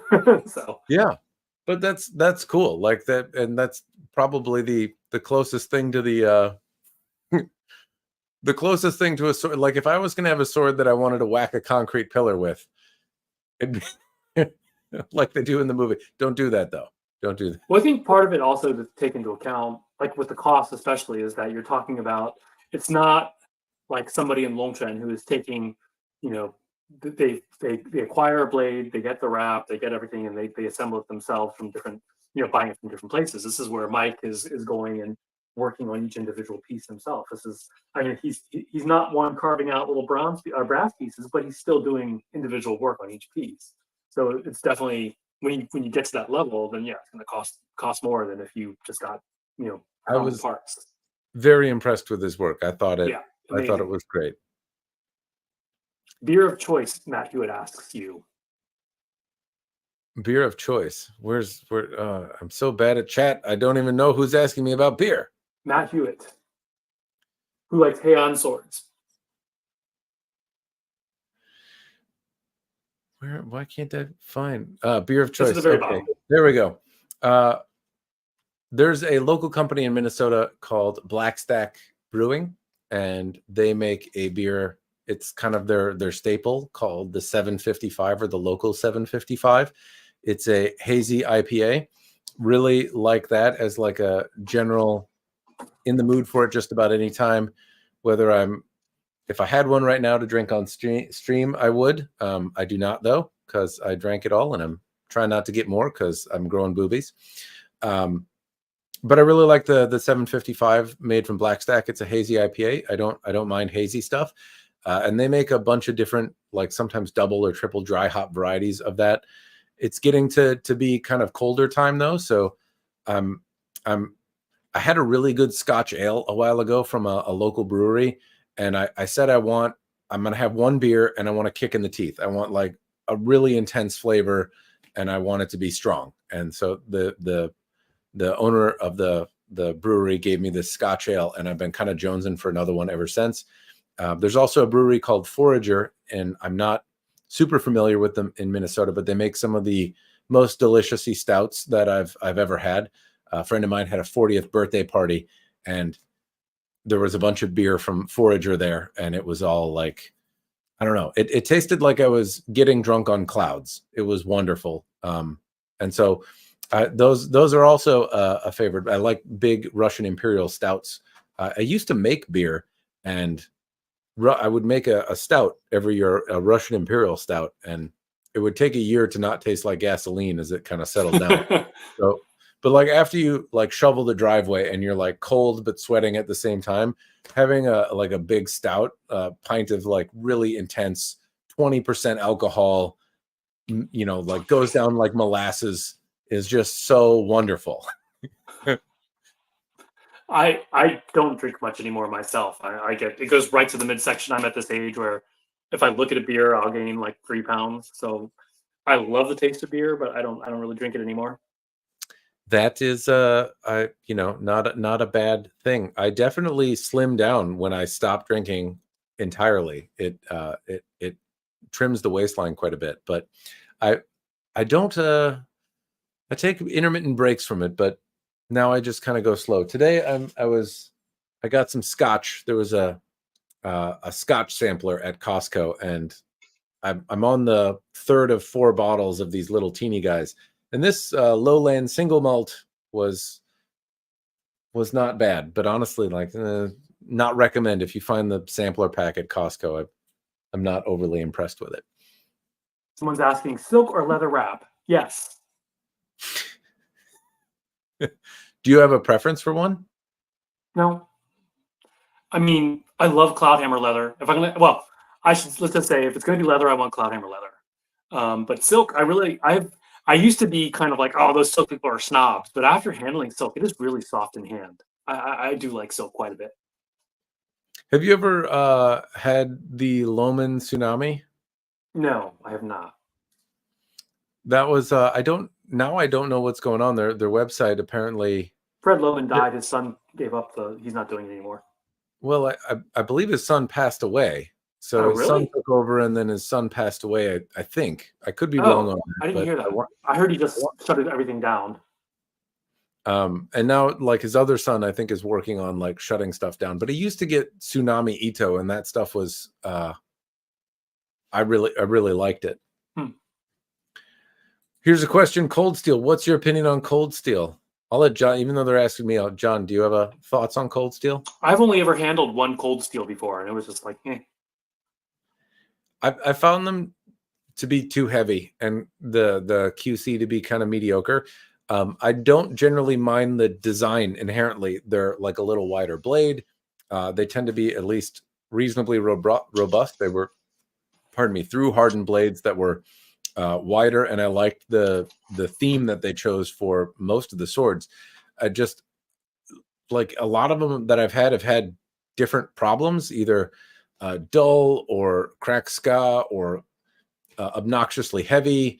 And it's not that they're bad. I just like I struggle to find value in them over most other things out there. It's not that I would say they're bad. If you like them, then cool beans. Have at it. But to me, they just don't seem like a particularly great value.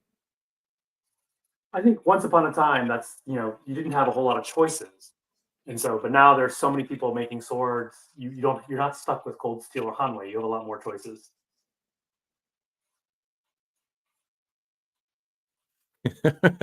I used to work once a month in Minneapolis. -22 is not fun for a Texan. In fairness, it's not fun for Minnesota people either. It's not so bad though. You get. I can take the cold now.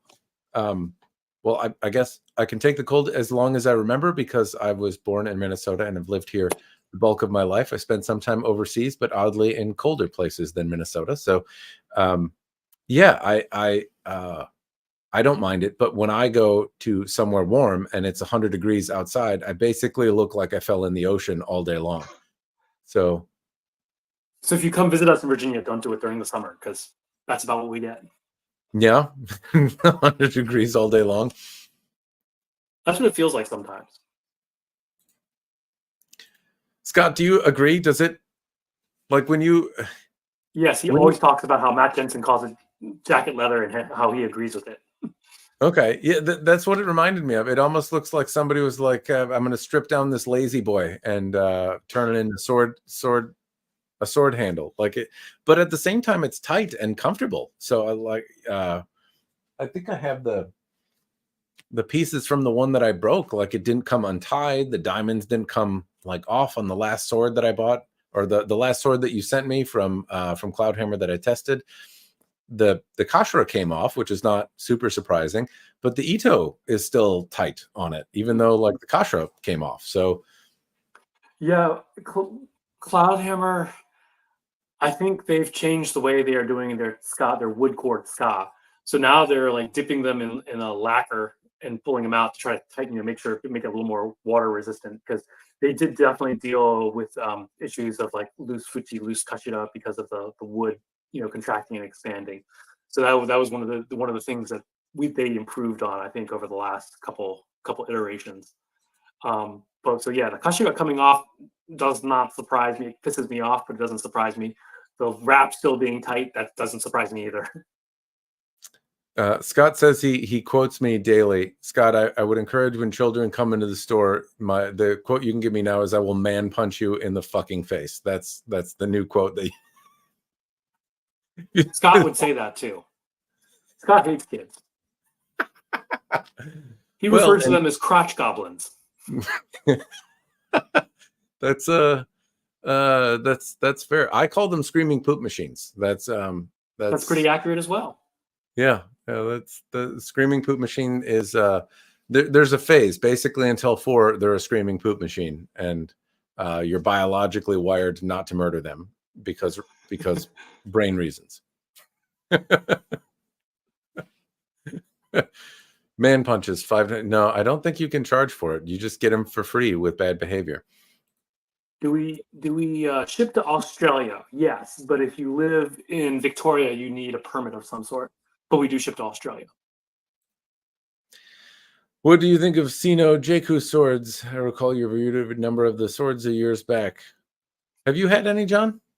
Yeah, we've actually handled a few. I got some from John Smicka that I checked out. I thought they were decently put together. We also got some Tamahagane swords or Orishigane swords from them, which were pretty nice. I've enjoyed.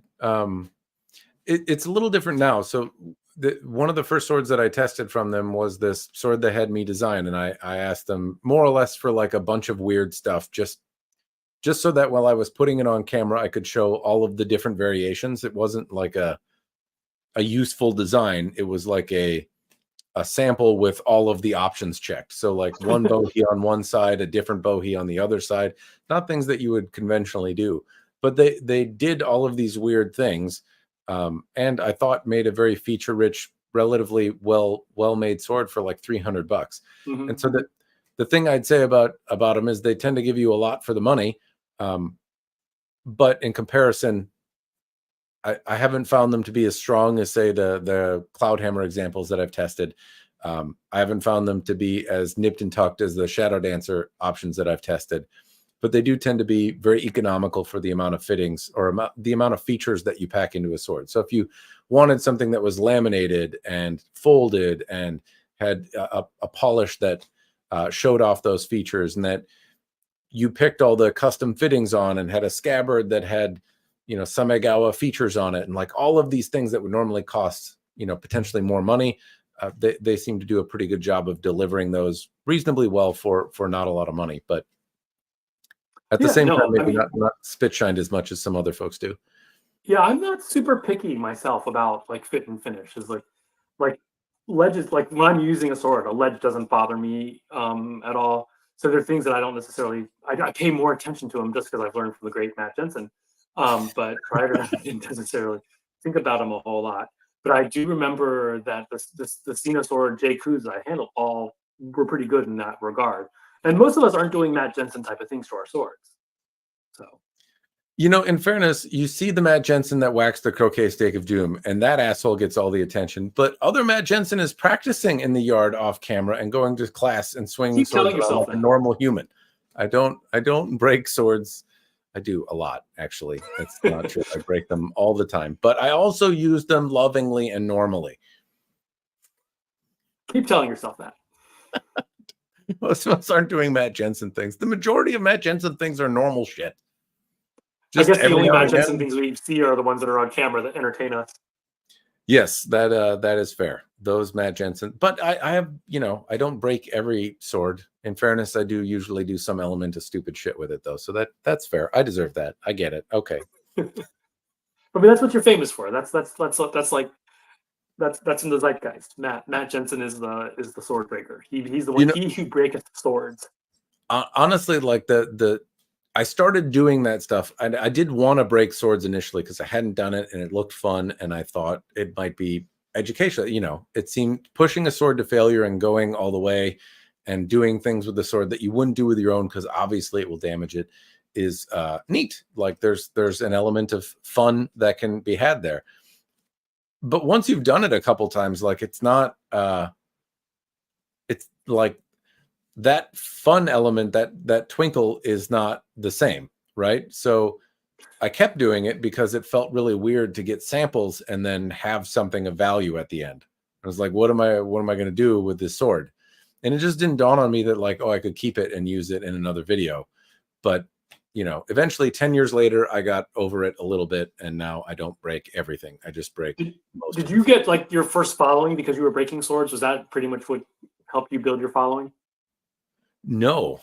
Well, it's hard to say. Some of the first videos that I was doing were about breaking swords. And so I felt like there were other people on the internet that were talking about swords, and they knew more about swords than I did. And so there was also people on forums that answered questions and knew more things than I did. And that is still the truth, right? That is still the case. So I thought, what can I add to the conversation? Well, I don't feel like I know a lot or can contribute in the same way these experts can, but I can give my 2 cents and I can show it, and then I can push it to failure. And hopefully the people that were wondering how much will take, what will happen if you do this, those questions will be answered. And then, I'll have nothing at the end, but I will have given as much information and have contributed as much to that conversation as I meaningfully could.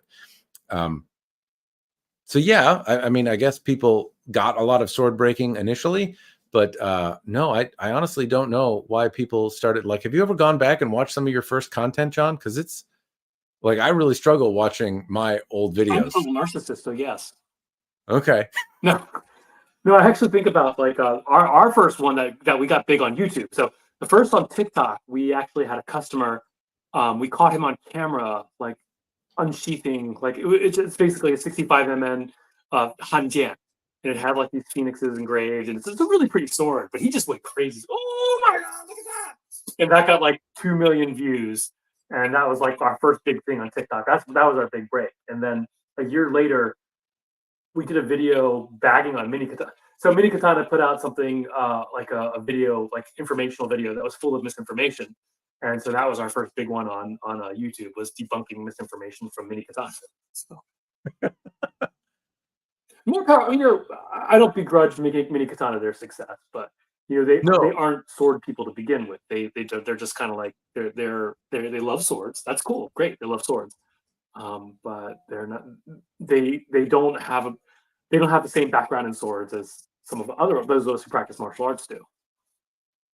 Fair enough.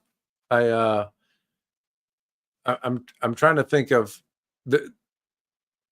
I don't know. I haven't seen a lot of Mini Katana's videos or the misinformation side. Not saying that it doesn't exist, because I don't consume a ton of the content, but I do remember like looking at some of the Mini Katana videos that went out when I got a few samples from them to review and to look at like what are they doing with them. And they said like, and like, get a stand with more because your katanas get lonely. Like, buy another katana because your katana. And I was like, that's cheeky and also like accurate. I can use that on my wife. I was like, I had to buy another one because my sword was lonely.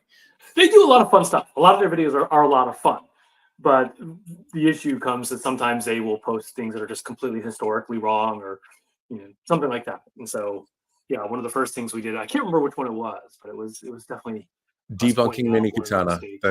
I think we try to do it in a good-natured, funny way, as opposed to like being like lectury, kind. I think that helps a little bit. So yeah, it's all in fun. I that's the thing I struggle with, is like, I know I'm not particularly versed in history and don't have a lot of facts to give, so I can whack the sword on a thing and then say what I think about it. At the same time, like it does create a little bit of a struggle, right? Like, on paper, the S5 sword is better than the S7 sword, but that still, like, when people say, what's the best sword you've tested? I'm like, well, if you're talking about durability and the sense of being able to hit a metal pole as many times as possible, the S7 one still wins. It doesn't mean I don't acknowledge that S5 can be better.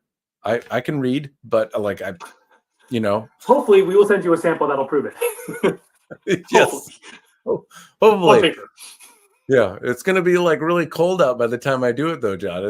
I'm not gonna send it till springtime. I might get it tomorrow. I won't tell you. Like, nope, hasn't come in yet. Nope, sorry. They can't. The S5 hasn't melted in China yet. It's got a. Yeah. Oh, there we go, Scott. I think I've heard this quote from you before. Formula for sold on a ship is N+1, or N is the current number of swords you own. Very accurate. So That's I know I've always lost a lot of comments. I was sort of my YouTube sticks on comments for whatever reason. Sean my. I'm TNP, Sean for Motohara. I mean, anything will do tatami mats. Anything you get from them will cut tatami mats. If you're just going to do tatami mats and you want a really hard edge, then D2. If you're not worried about breaking it, then the D2 is probably has a really nice hard edge. Be a lot of fun to cut tatami mats. The more important with Motohara is what geometry. So if you want get a mat cutter as opposed to a hard target cutter or a general cutter.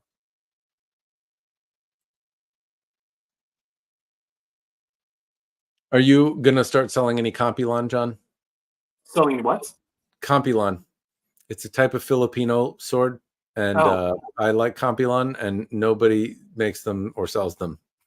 If I could find someone to make them. Right now, we're trying to work with Baltimore Sword and Knife to get like Kopesh and not shamshears, but talwars and other kind of exotic swords, but haven't worked that out yet. So many new things coming in. You're is the goal to have RVA Katana be like a larger sword store than it is today, where you're selling a little bit of everything, or is it just we would like to have a little bit of everything? Yeah, and in terms of overall size, no, I mean it's fine. I was actually thinking today that we do need to expand it a little bit, space within the the room. But in terms of like bigger expansion, no, it's fine. I don't really run it like a true business, because if I did, I would hate it. To me, it has to be fun. It has to be fun. That's a fair point. I think anytime like you find a certain level of success with a thing, people inevitably say like, oh, why don't you do more with it? And swords are kind of that way for me. I've killed hobbies by doing them professionally in the past, and I really like swords, and I'd really rather not kill this hobby. And if I tried to do anything in it actually like a real job, then I'd have to put on my like real job money making hat, and that's just a different side of me that isn't fun. That's the way I am too. It's like I could be very competitive, and I'll be like, okay, well, but as long as I look at it just as fun, then it'll be okay. What still gives you, like you said, when you go in the shop now, you're a little numb to it. Are there still things that put the twinkle in your eye? Whenever we do an unboxing and get something new, then yeah, I'll always find something I really like, at least for 5 minutes. I mean, that's like, if you think about it, new sword day, even before I had a sword store, new sword day, you get a sword, and for about a day, you're like, oh my God, I love this.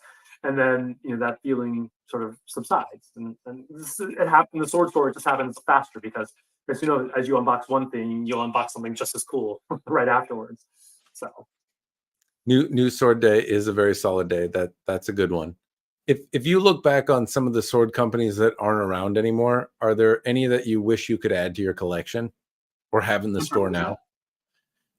Are there any sword companies that aren't around anymore today that you wish you could sell for or could have in your store? STDTST? I can't think of the acronym. STS? It's not STD. I hope not. DTS, DSTS. They made 1095 steels. I heard they're really amazing. Dynasty Forge, apparently one of their swords is like a really great cutter. Wouldn't mind getting my hands on one of those. Do you mean HSTS? HSTS, thank you. It's like Hung Sheng True Sharp, I think is what it stood for. Yeah, I've heard great things about their 1095, so I kind of would like to get one. I'd like to get a Huawei Dotonuki, maybe. Just to have fun cutting with, it's not, yeah, like swords for collecting and just admiring on the wall. There's nothing I really want from anybody, but unless it's an antique. But for cutting, I definitely would like to try I have cut with a Huawei Dotonuki before. Artie Percy, if he's on, he let us use his. Yeah, Huawei Dotonuki, HSTS. Yeah, and then a Dynasty Forge 1060. I can't remember what it was, but yeah, I've been told it's a really good sword. The 1061s from Dynasty Forge I wasn't a fan of. They're the really obscenely high-end ones, not a great value, but I did really think they moved and felt good. But they were also like $3,000 or $2,000 or some amount of money for 1060. Yeah. Well, not for 1060. It was their like Tamahagane steel, and the way Dynasty Forge described their Tamahagane is like it's not Japanese Tamahagane, which to some means you can't call it Tamahagane, but Orishigane is supposed to be made out of like pot metal and nails and like kind of refuse material as opposed to iron sand. In the way that they're making the bloomery steel in China that they're calling Tamahagane, it's not from like nails and old pots. It's from iron sand in a bloomery process. So it's closer to Tamahagane than it is to Orishigane, at least if you're talking about the manufacture process, but not necessarily. Obviously, it's not Japanese Tamahagane made in the. My understanding, talking to Japanese smiths, is that Orishigane is anything that you make yourself. So you can still use, even if you use iron sand and charcoal the traditional manner, that's still, if you did it yourself, it's still Orishigane, is my understanding. So it's not necessarily pot metals and nails and stuff and staples and stuff like that. But I could be wrong about that. I think the difference is Orishigane has also been that, right? Like Orishigane. The thing is, there's not, at least I don't think there's like a solid definition for the word, right? So Tamahagane can mean that it's made in this very ritualistic process in the Tatara, and there's, it takes a long time, and you get this giant chunk of steel out the other end, and that's Tamahagane. But other people will say that, hey, the process can be smaller and still be Tamahagane, or that you could make it yourself in the same way and it could be Tamahagane, or that it's only made in Japan, and to some people, Tamahagane is a process that they make it, not necessarily the outcome, I guess, like the process. The elitists will basically say the only way you can call it Tamahagane is if it's coming out of the NTB or NBTHK's annual Tamahagane making process. And I could be wrong about that too, yeah. But that was my understanding. If that's the definition that you want to use, then yeah, it's definitely not that. But is it a bloomery process made from iron sand? Yes, it is that. And so if you think of Orishigane as using broken teapots and nails and kind of making steel out of kind of scrap metal, then it's not that, but it is. So what do you want to call it? So I can understand like why you would want to call it that, to at least define the process a little bit. But anyway, that's what Dynasty Forge described to me, and I did really like their Tamahagane blade. It was just really expensive, and I think nowadays, like even more so, it doesn't present a particularly fantastic value. They're shutting down, and so I know like Marco Cuomo in the UK wanted me to buy him one, and he was going to pay me for it, obviously, but it's easier. He said it was easier for me to buy it from them. But he said he wanted one of their Tamahagane blades because Dynasty Forge is apparently shutting everything down, is what I've heard. Oh, that's a bummer. Yeah, but I have had a few of them, and I like the Tamahagane. Their Daimyo series were pretty nice swords. So invent a new term. We actually joke around and just call it Chukahagane. Chuka being the Japanese for China. So we'll call like Chinese made Tamahagane Chukahagane. So. Fair enough. That was my sword you're talking about. Skydro, John broke my heart when he told me. Which one? Rodney, which sword were they talking about? Herp de derp.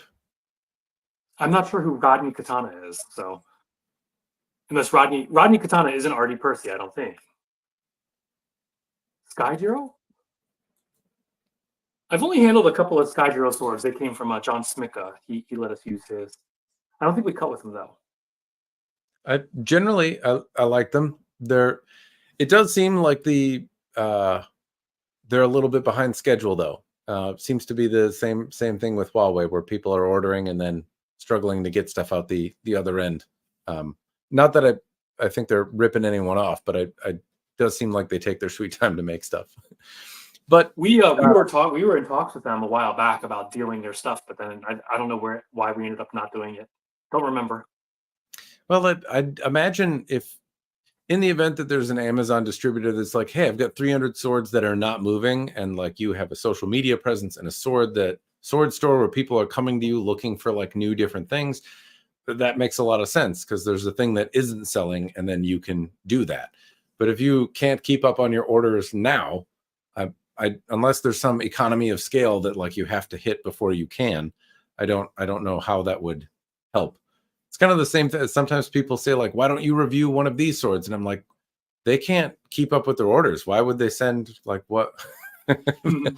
Sending something to a review guy doesn't make any sense. Anyway, should probably wrap up here. It dawns on me it's 9:30ish. John, before we take off, was there any stuff you wanted to chat through, talk about, hit on?